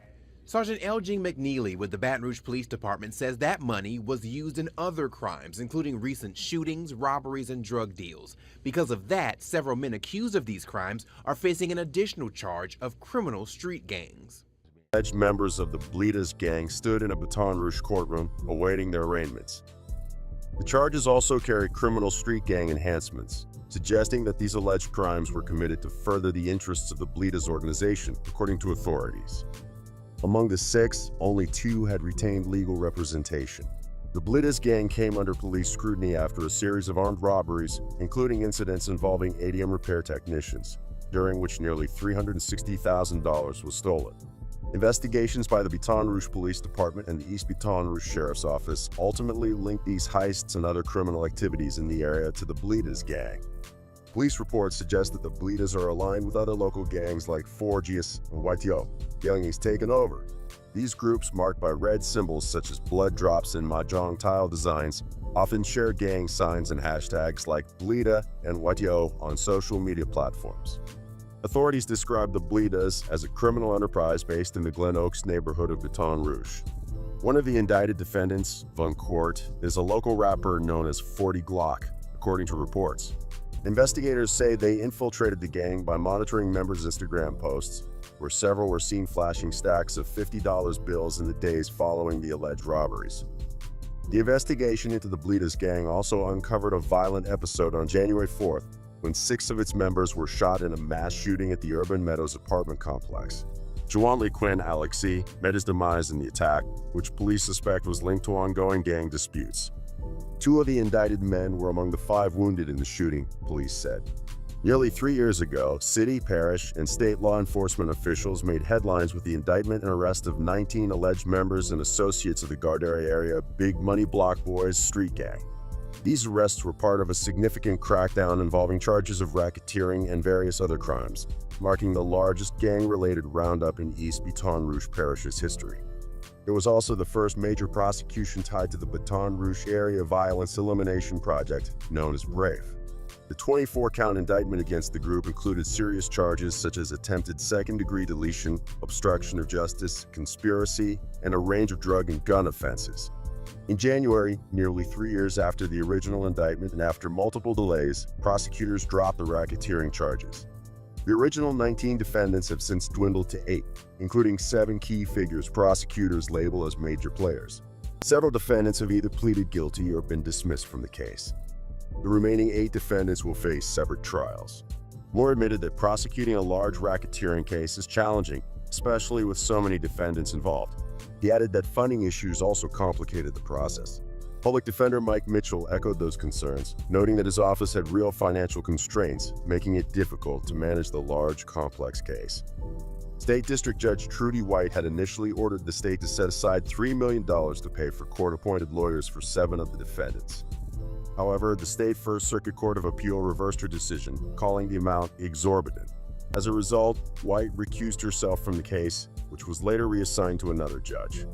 In March, the case was stayed once again when officials from the East Baton Rouge Parish Public Defender's Office and the Louisiana Public Defender Board argued there was no funding available for court-appointed attorneys. Judge Jerome Winsberg, who was appointed to oversee the case, reduced the defendants' bail and released those not serving time for unrelated charges.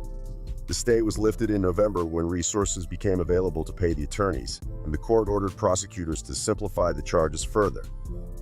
For the first time, Congress and local governments allowed the state of Louisiana to use the federal racketeer statute, also known as RICO, prosecuting all suspects alleged to be involved in a gang at once. Young folks who want to be involved in gangs, guide yourselves accordingly, because the buck stops here. We're no longer playing with you.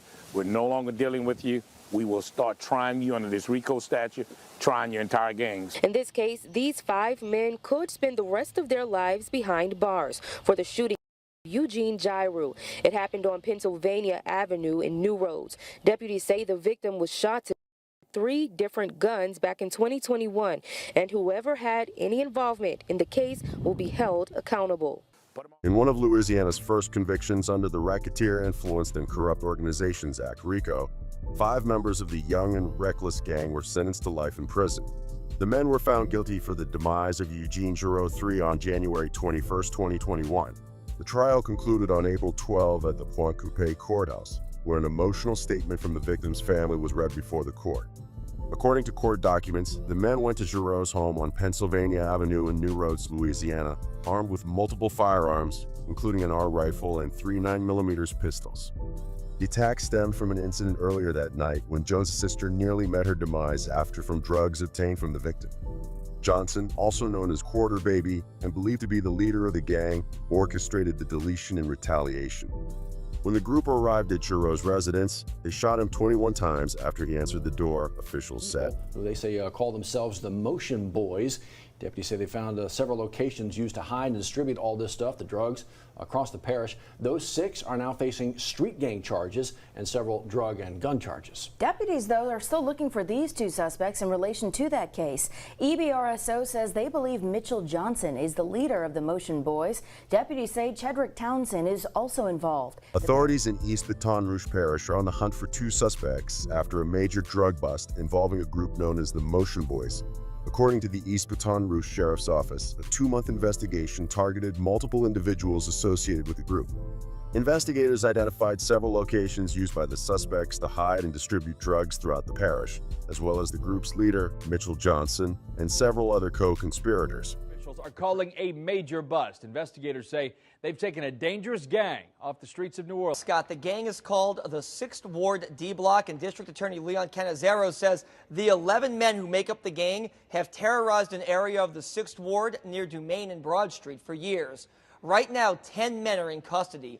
All are charged with racketeering. The men, as you see here, are Lance Prince, Sheldon Jackson, Mark Quinn Lewis, Blake Ricks, Nathaniel Brown, Torin Duhon, Jamal Howard, Terrell Muse, Cecil Martin, and Glenn McCormick. On the run is 20-year-old Darnell Ellis.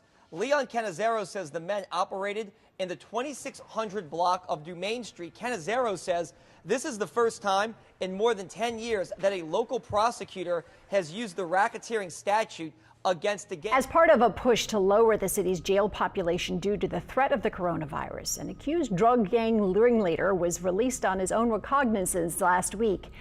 He didn't last 4 days before he was shot. Investigative reporter Mike Perlstein has exclusive details.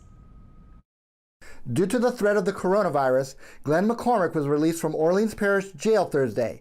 He had been awaiting trial as one of the ringleaders of the notorious drug gang known as DBlock. Here's the ankle monitor McCormick was wearing Sunday when he was cut down by a hail of bullets. Most people following stay-at-home orders, records show McCormick visited the Dumaine Street drug hotspot every day since his release. And he frequents that place the entire time he's out. When McCormick was first indicted in 2018, his bail was set at $1 million. Judge Daryl Durbany dropped that to $150,000 more than a year ago, then down to a free signature bond with a curfew last week. So when he released him with no restrictions other than the 7 p.m. to 7 a.m. curfew, basically signed a death warrant, and the judge failed miserably. We're diving into another shocking case from the streets of New Orleans, this time focusing on the tragic and swift downfall of Glenn McCormick, the alleged leader of the D-Block gang. This notorious gang, named after the area near Dumaine and Broad Streets where McCormick once lived, has long been associated with trafficking and violence in the Treem neighborhood. McCormick's story took a dramatic turn when he was released from jail on a reconnaissance bond, a decision made due to concerns over the coronavirus pandemic. Just 2 years earlier, McCormick's bail had been set at $1 million due to his extensive criminal history. But in a surprising move, Orleans Parish District Judge Darrell Durbiny reduced his bail multiple times, eventually leading to his release on what seemed like a technicality. But McCormick's freedom was short-lived, less than 4 days, to be exact. On Sunday afternoon, McCormick was deleted in a hail of bullets at the very drug turf he once controlled.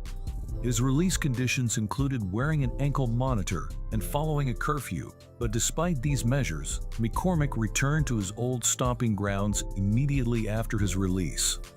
Surveillance data showed that McCormick spent his brief time of freedom revisiting the same neighborhood he was known to frequent, even with the state's stay-at-home orders in place. The deletion of McCormick has sparked outrage, with many pointed fingers at Judge Durbiny for what some are calling a reckless decision. Raphael Goyenesh, president of the Metropolitan Crime Commission, stated bluntly that the judge has blood on his hands for allowing McCormick's release with minimal restrictions. The decision has also drawn sharp criticism from District Attorney Leon Canizzaro, who argued that McCormick's deletion was entirely avoidable and served no public safety purpose. Adding to the complexity of this case is the presence of Johnny Johnson, the co-defendant in the same racketeering case, who was released under similar conditions. Shockingly, monitoring records show that Johnson was at the scene of McCormick's deletion within minutes, raising further questions about the circumstances surrounding this tragic event. McCormick's attorney expressed disbelief at the violent end of his client's life, describing the deletion as totally unexpected.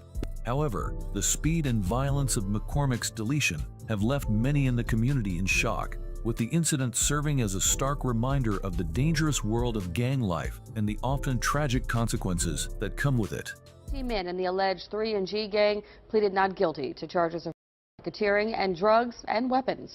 Police are still looking for these 2 suspects, Kentrell Hickerson and Kevin Lynch. Warrants are out for their arrest, and when they are captured, they'll each be held on a $2 million bond. WDSU anchor Rachel Wolf was in court today and has details. 18 alleged members of the 3NG gang were arraigned in court today, all pleading not guilty to the crimes they are charged with. It is the beginning of what many expect to be a long and complicated criminal proceeding. The state says the 3NG gang ran a criminal drug enterprise that, quote, promoted a climate of fear through violence, and that half of the suspects are responsible for 10 murders. This was unprecedented, what you saw today. In all those years I've been here, I've never seen anything like this. We parents, we want to see what's going on with our child. We not criminals. Tensions ran high inside and outside of a packed hearing at criminal court today. 18 members of an accused Central City gang arraigned today in criminal court. The case is so big and the accused crimes so heinous, added security was called in. WDSU News anchor Rachel Wolf explains why this case could pose a legal problem for the city. In all those years I've been here, I've never seen anything like this in terms of the arraignment. 20-plus defendants, security at a maximum. It was unreal. Security was tied inside Judge Camille Burris's courtroom as 18 alleged members of the 3NG gang heard the 29-count indictment against them, which includes gun and drug charges and racketeering. And I think that is a shame and wrong. Outside, family vented their frustrations after being turned away when the courtroom was full. I want to be in there when they saying this about my son. I want to be right there and see what's going on with mine. That's my child up in there.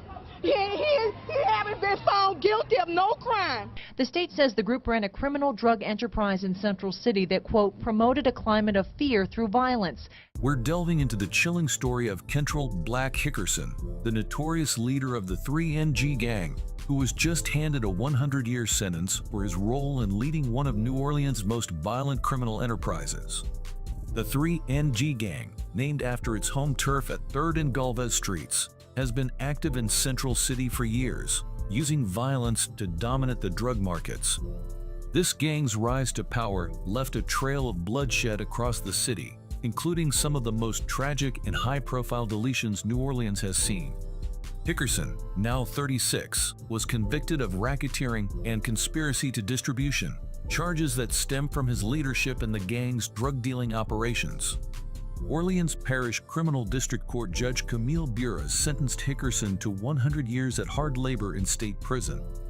This sentence reflects the severity of the crimes he was convicted of, as well as his history as a repeat offender, which District Attorney Leon Canizzaro's office emphasized in court. During his trial, which spanned 2 weeks, Hickerson's former associates took the stand and provided testimony about his role in the gang's activities. They alleged that he was responsible for the deletions of Durrell Duke Pooler in October 2008 and Omar Bro 5 months later. Witnesses also claimed that Hickerson either directly committed or ordered several other deletions to solidify the gang's control over the Central City drug trade. One of the most haunting aspects of this case is that not all of the 3NG's victims were intended targets. A high-profile victim was rapper Renata Magnolia Shorty Lowe, who was caught in the crossfire during an attack primarily aimed at Jerome Man Hampton in December 2010. Magnolia Shorty and Man were both deleted as they sat in a car in New Orleans East, highlighting the violence that permeated the gang's activities. Hickerson's 100-year sentence marks a significant development in this case, but it also raises questions about the ongoing impact of gang violence in New Orleans. As Hickerson appeals his conviction, the legal process continues, and the community remains watchful of the outcomes that will follow. This case serves as a reminder of the complexities involved in addressing gang-related crime and the ongoing efforts to bring justice to those affected. Stay tuned as we continue to bring you updates and deeper insights into this case and others like it, offering a comprehensive look at the challenges faced by communities grappling with gang violence. We're diving into the story of Corey Chef Expose, the alleged leader of the Cutthroat City Snake Gang, a notorious drug ring that claimed territory in New Orleans' lower 9th Ward around Flood and Marais Streets. Expose, who has a long history of criminal activity, just received a 20-year prison sentence under the state's habitual offender law. But this case is far from straightforward, and there's a lot more to unpack. Expose, now 33, chose to accept a flat 20-year sentence rather than risk facing life behind bars. His latest conviction stems from a 2009 arrest for attempted drug possession. But that's just one chapter in a criminal career that spans over a decade. Back in 2000, Expose pleaded guilty to possession with intent to distribute and was sentenced to 5 years. Then, in 2005, he received a 30-month sentence as a multiple offender after pleading guilty to drug possession. The plot thickens with a separate case involving Expose and 8 others, many of whom are related. They were indicted last September under a rarely used state racketeering law, accused of various drug offenses. These charges aren't just about small-time dealing, we're talking heavy volumes of drugs and a sophisticated operation. The case is still pending, and Expose remains a key defendant. What's particularly interesting is that several members of this alleged gang have been featured in a YouTube video where they're seen cooking up drugs and flaunting their lifestyle on camera. This kind of brazen behavior has made them a prime target for law enforcement, who are now using an obscure state racketeering law to connect the dots between these seemingly isolated crimes and paint a broader picture of organized gang activity. Among those indicted alongside Expose is Bruce Baldhead Carter, who has his own criminal past, including a 2004 conviction for aggravated second-degree battery, for which he was sentenced to 7 years in prison. Court records show that Carter and Expose have had a drug-related relationship dating back at least 14 years. The others indicted include Reginald Pookie LaFrance, Walter Lil Walt Thomas, Theodore Taz Keys III, Bylal Denley, Tinekia Washington, Nikisha Warren, and Ronald Rouleau Expose, who is Corey Expose's brother. Michael Anderson was accused of shooting 5 teens in Central City back in 2006, but federal prosecutors say he was not the one responsible. And instead, they're pointing the finger at Telly Hankton, a man who's been called the crime boss of New Orleans. WDSU News reporter Travis Mackler is here with what this means for Anderson, who was first charged for this. Well, most likely nothing, because his convictions were vacated years ago. But the fact the feds now say Hankton is the trigger man could prove detrimental at his upcoming trial. On this quiet Central City street corner today, no one wanted to talk about the killing that happened almost a decade ago. It's always been rumored that reputed crime boss Telly Hankton could be involved. and now the feds believe that's true. In a federal filing before Hankton's June murder trial in federal court, the feds say they believe he pulled the trigger on an assault rifle, killing 5 teens. Prosecutors want to use that information against Hankton, even though he's never been charged with the... There are serious questions tonight surrounding the district attorney's office's witness protection system. This after a man whose brother testified in a high-profile case Saturday night. It's a story we first broke earlier today on WDSU.com. The victim's brother testified in the trial of Telly Hankton, also known as one of the most dangerous men in New Orleans. WDSU reporter Tiffany Bradley is on your side with what this killing could mean for the future of New Orleans police have confirmed that a 61-year-old man shot to the side of this Jazz Daiquiri and Lounge on Claiborne Avenue Saturday night is indeed the brother of a man who was a key witness in the Telly Hankton trial last month. A brutal uptown could be linked to the city's most dangerous criminal, who's now behind bars. Curtis Matthews, the co-owner of this daiquiri shop, was gunned down in front of his business Saturday night. But this shooting comes days after a high-profile criminal, Telly Hankton, was sentenced to life in prison. Curtis Matthews was the brother of the man who helped put Hankton behind bars. Back in September, John Matthews testified he was almost certain Hankton shot Darnell Stewart in front of his daiquiri shop in May 2008. Criminals is now the center of a federal indictment, but the feds didn't stop with 36-year-old Telly Hankton. 12 of his family members and alleged associates were charged today in connection with a violent drug ring. We went to the neighborhood where the Hanktons live to get reaction from the family to today's charges. In the 1900 block of Josephine Street, just about everyone is family. The Hankton family, labeled by law enforcement as a violent drug trafficking organization, but Hankton family members and neighbors say that characterization is both unfair and untrue. Don't listen to everything the media has to say, because the media don't know. If you was around around the Hankton family, you would know them, and everything is not the truth. Still, in an early morning sweep, federal agents rounded up Shirley Hankton and others related to or associated with the family. Shirley Hankton is a wonderful woman, a wonderful grandmother.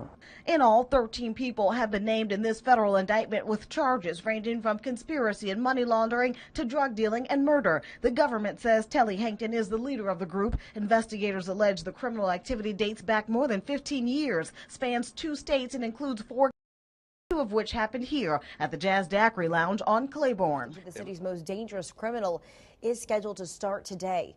A judge continued Edward Allen's first-degree until today. Prosecutors say that Allen took part in the shooting death of Jesse Reed back in 2009. Allen is said to have committed the crime with Telly Hankton. Back in October, the district attorney's office argued to have Allen's trial pushed back until after Hankton's trial due to a concern for witness safety. But we're diving into one of the most notorious criminal cases to come out of New Orleans, the story of Telly Hankton, Andre Hankton, Walter Porter, and Kevin Jackson, all key members of a violent street gang known as the Hankton Enterprise. This gang, led by Telly Hankton, ruled the streets of New Orleans' Central City neighborhood, dealing drugs and leaving a trail of violence in their wake. The Hankton Enterprise's criminal reign came to a head in 2004 when a deadly turf war broke out between them and a rival gang led by Brian Broussard. This bloody feud escalated into a series of brutal shootings, resulting in at least 7 deletions.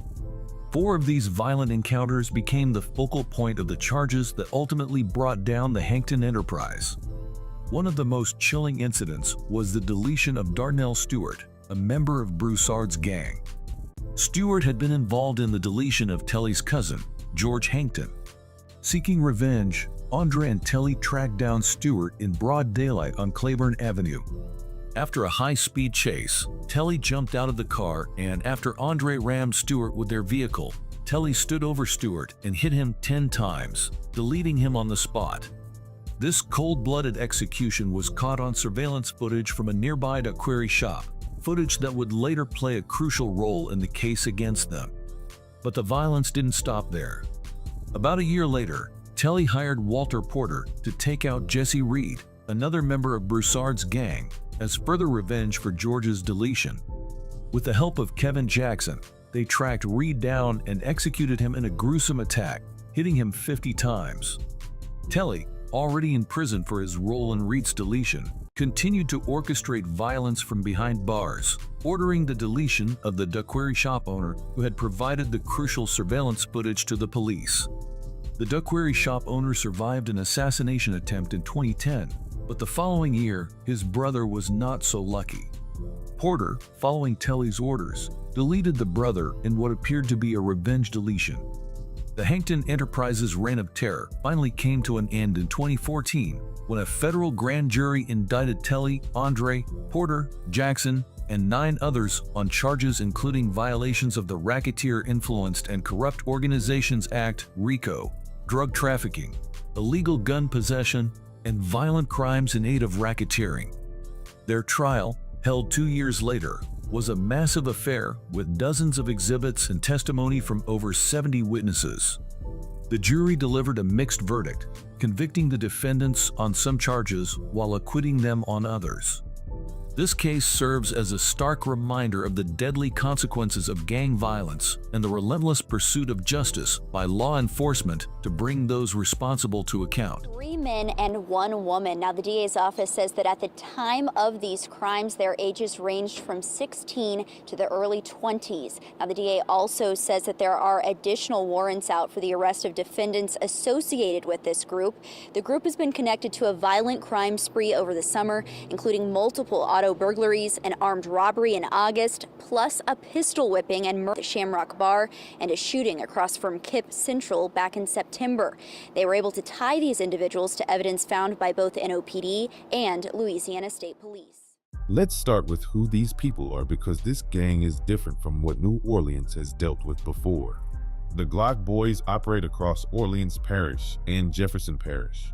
No single corner, no fixed block. They're decentralized, which is the new model.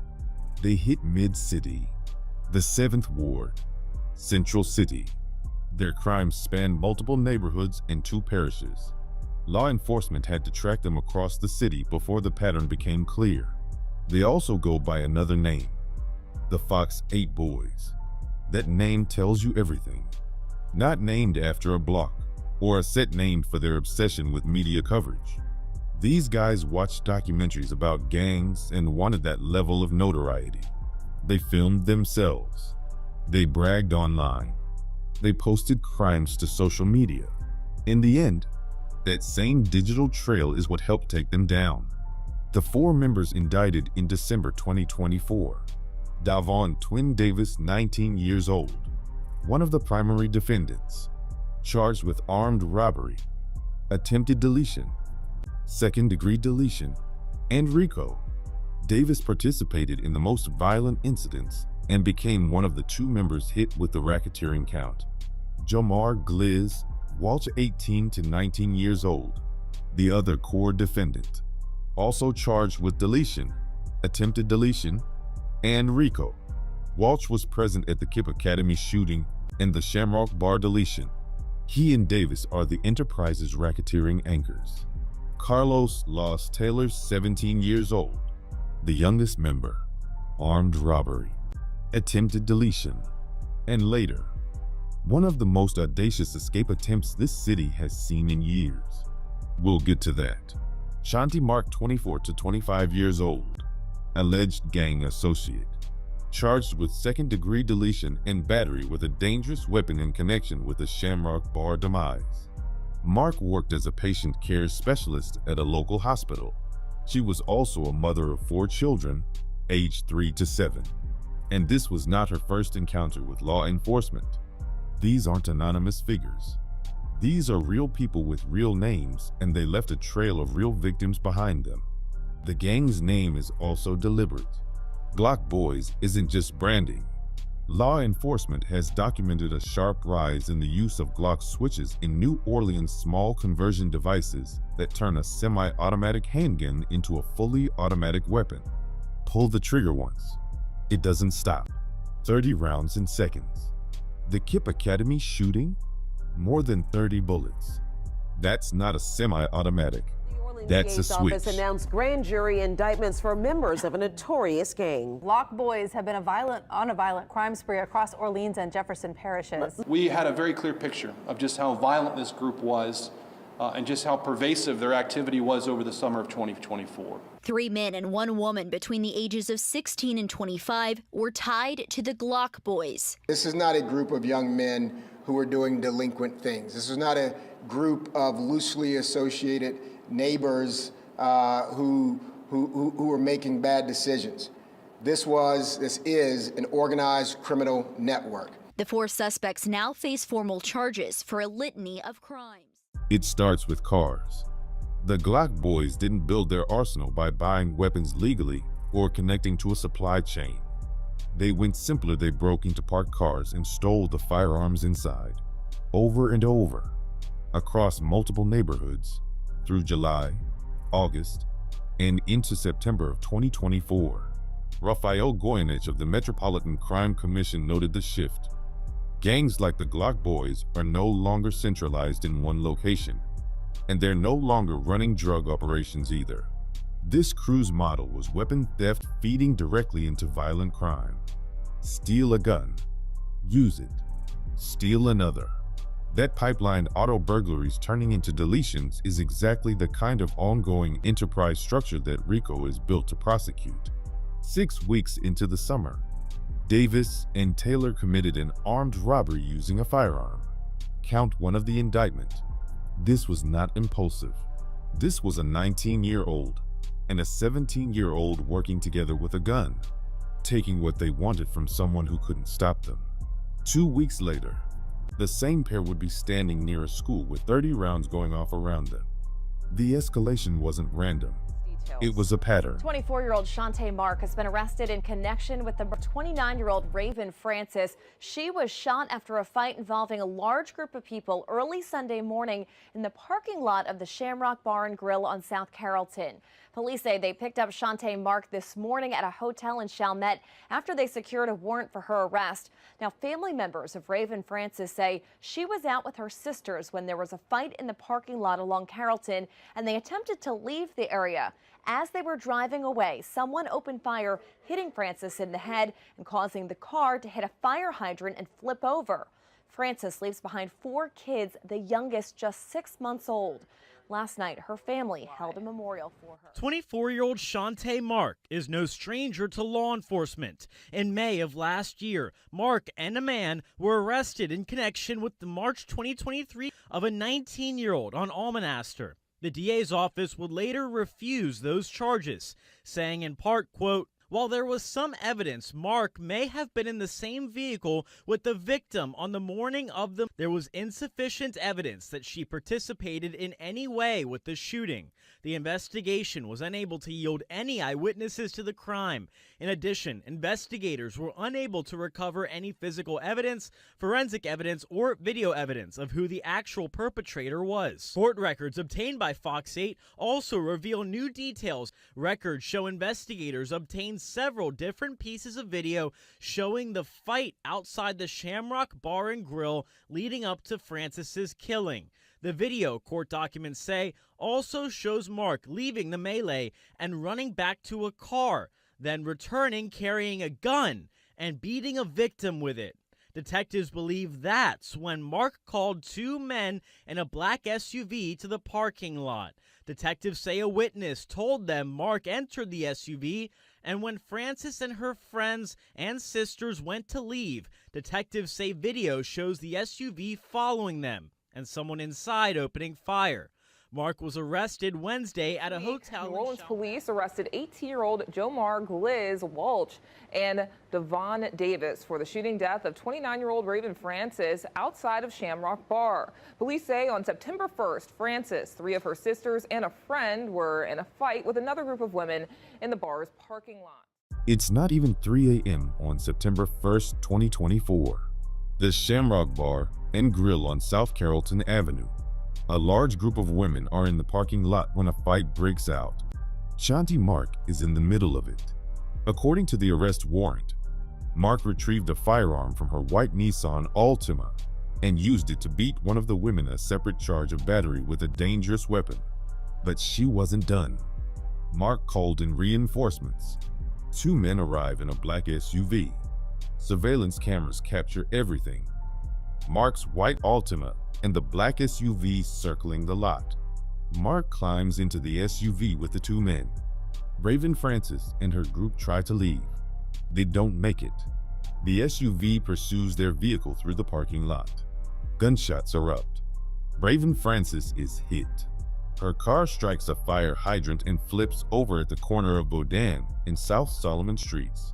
She was 29 years old, a mother of 4. She was pronounced dead at the hospital. 4 other women, her companions that night, were also wounded. 4 days later, on September 4th, Shanti Mark was arrested at a hotel in Chalmette. Her bond was set at $1 million. She was arraigned September 5th. Here's the detail that made investigators look twice. This was not Shanti Mark's first deletion arrest. In May 2024, just 4 months earlier, she had been arrested in connection with the 2023 demise of a 19-year-old named Darren Myler, who met his demise on Almonaster Avenue. The DA's office had refused those charges due to insufficient evidence. No witnesses, no forensics, no video. Now here she was again. The Shamrock Bar and Grill received a cease and desist order from the New Orleans Fire Department following the incident. The bar is shut down. Councilman Joe Giarrusso confirmed the action. A community memorial was created for Raven Francis at gunmemorial.org. Shanti Mark, Devon Twin Davis, and Jomar Gliz Walsh were all charged with second-degree deletion in count 3 of the December indictment. Davis and Walsh were connected to the attack through the SUV and coordination that night. 11 days after the demise of Raven Francis, Davis, Taylor, and Walsh opened fire on 3rd Street directly adjacent to Kipp's Central City Academy. 2 targets, more than 30 bullets. Both victims survived. Counts 4 and 5 of the indictment. 2 counts of attempted second-degree deletion. Kipp Central City Academy serves nearly 900 students, pre-K through 8th grade. The shooting happened in their neighborhood, near their school, during a time when children and staff could have been present. Think about that number, 30+ rounds. That's not a handgun trigger being pulled repeatedly. That is a weapon modified to fire automatically, the exact kind of Glock switch technology that gave this gang their name and their firepower. A DeAndre Godin put it plainly. It puts all of us together to work towards a common goal, returning that sense of dignity to New Orleanians who just want to walk down their street or take their children to school without being caught in a hail of bullets. The indictment also alleges Carlos Taylor was allegedly involved in an armed robbery in August. Less than 2 weeks later, he was arrested for his alleged role in a shooting. After that, Taylor escaped from court and allegedly carjacked a woman and was on the run for days. He was captured in Baton Rouge. Carlos Lost Taylor was facing serious time. Armed robbery, attempted deletion twice. He was 17 years old and looking at the kind of charges that end careers before they start.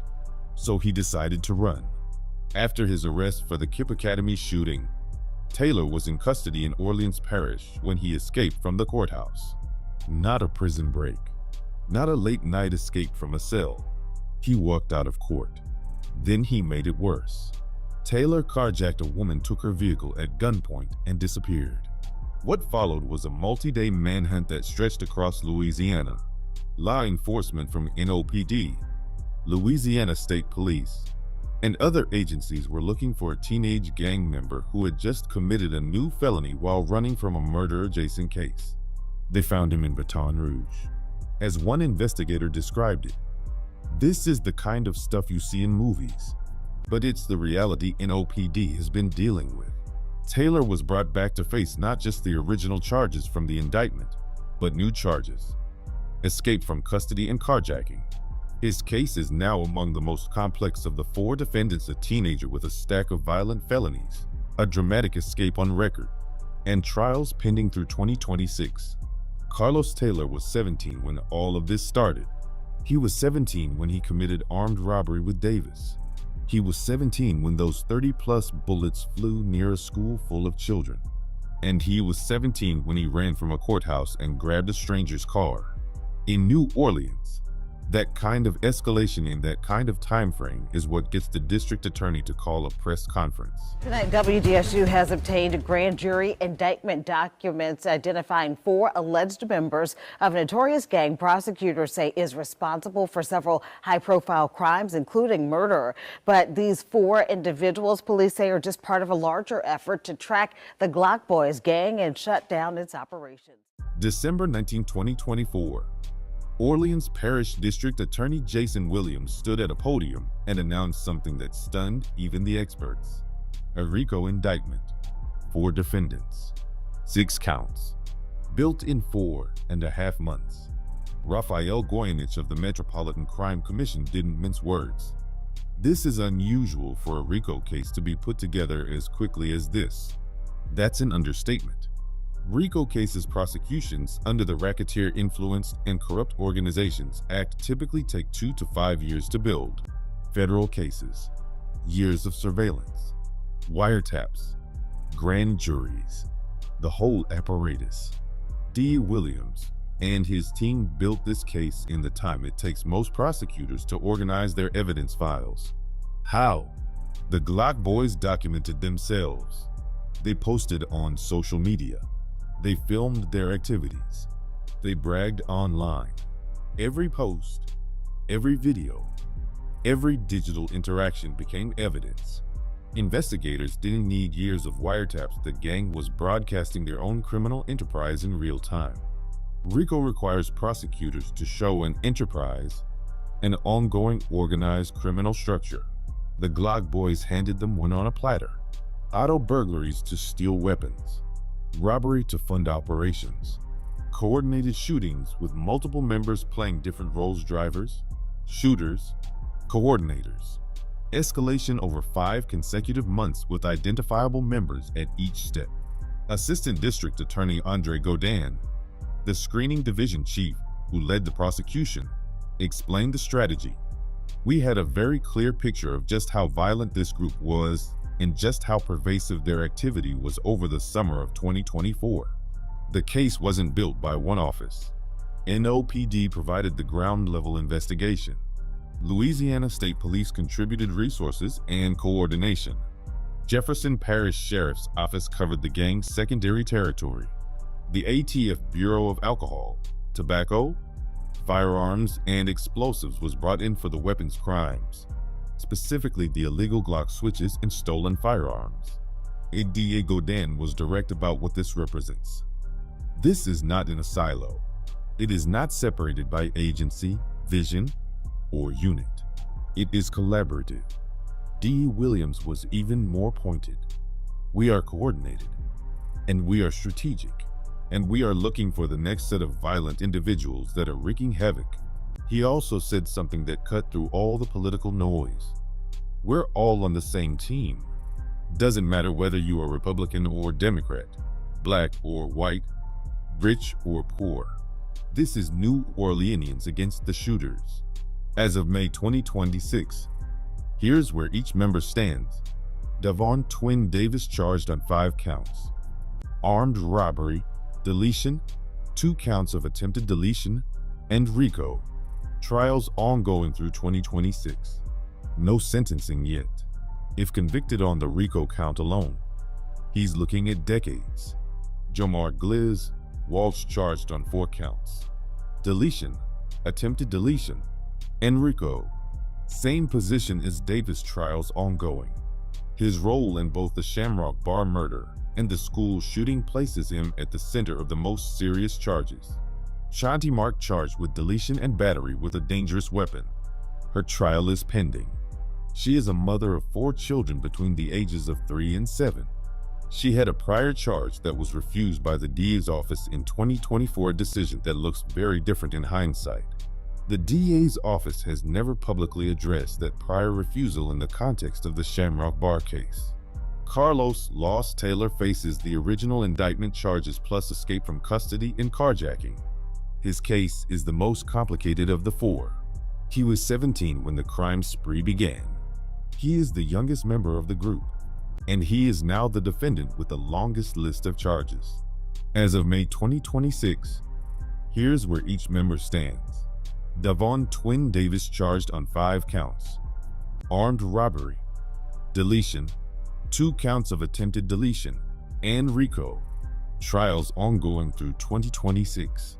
No sentencing yet. If convicted on the RICO count alone, he's looking at decades. Jamar Gliz Walsh charged on 4 counts. Deletion, attempted deletion, and RICO. Same position as Davis, trials ongoing. His role in both the Shamrock Bar murder and the school shooting places him at the center of the most serious charges. Shanti Mark charged with deletion and battery with a dangerous weapon. Her trial is pending. She is a mother of 4 children between the ages of 3 and 7.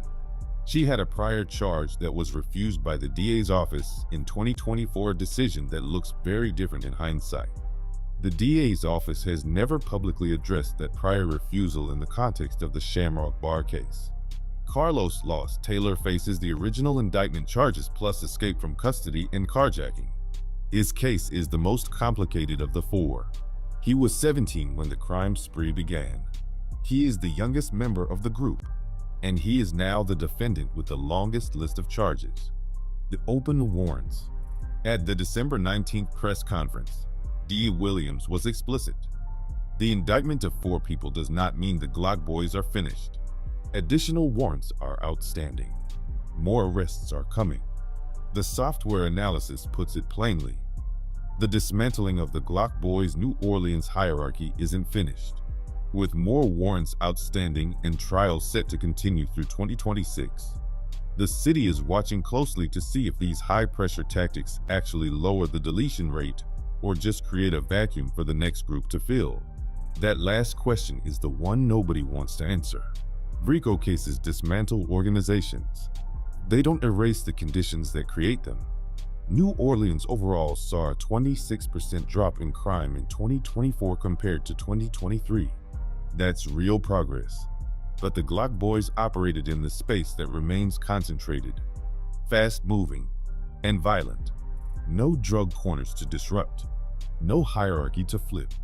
Just a group of young men with stolen guns, social media accounts, and nothing holding them back. The model D. Williams used here, rapid RICO built on digital evidence. Multi-agency from day one is already being studied as a template for future cases. The Metropolitan Crime Commission called it unusual. Law enforcement across Louisiana is taking notes. Raven Francis doesn't get to see any of it. She was 29 years old. She left behind 4 children. She was at a bar on South Carrollton Avenue at 3 in the morning, trying to have a night out.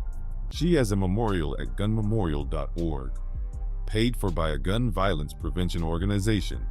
That's the cost. That's what the Glock Boys left behind. The Glock Boys ran New Orleans for 5 months. 5 months of auto burglaries, armed robberies, a mother of 4 shot dead in a parking lot, 30 rounds fired near a school full of children, a teenage gang member escaping from a courthouse and carjacking a woman in broad daylight, and then a district attorney who put together a RICO case faster than almost anyone in this state has ever seen. That's the story of the Glock Boys. If this video gave you the full picture, if you learned something, hit that like button right now. It takes 2 seconds, and it means everything for this channel. And if you're not subscribed yet, hit subscribe. We drop gang arrest breakdowns, RICO case deep dives, and crime stories that the cases featured in this documentary paint a troubling picture of modern gang activity in Louisiana. What once may have been isolated neighborhood conflicts have evolved into organized criminal enterprises tied to drugs, social media influence, interstate trafficking, and deadly retaliation cycles. From federal RICO indictments in New Orleans to drug trafficking investigations in Bogalusa and violent gang crackdowns in Baton Rouge and Shreveport, authorities continue trying to dismantle networks they say are fueling violence across the state. But even with arrests, indictments, and long prison sentences, the larger question remains: can law enforcement truly stop the cycle? or will new groups continue rising to replace the ones taken down? As communities across Louisiana continue dealing with the impact of gang violence, addiction, and organized crime, these investigations serve as a reminder of how quickly streets can change when power, money, and violence collide.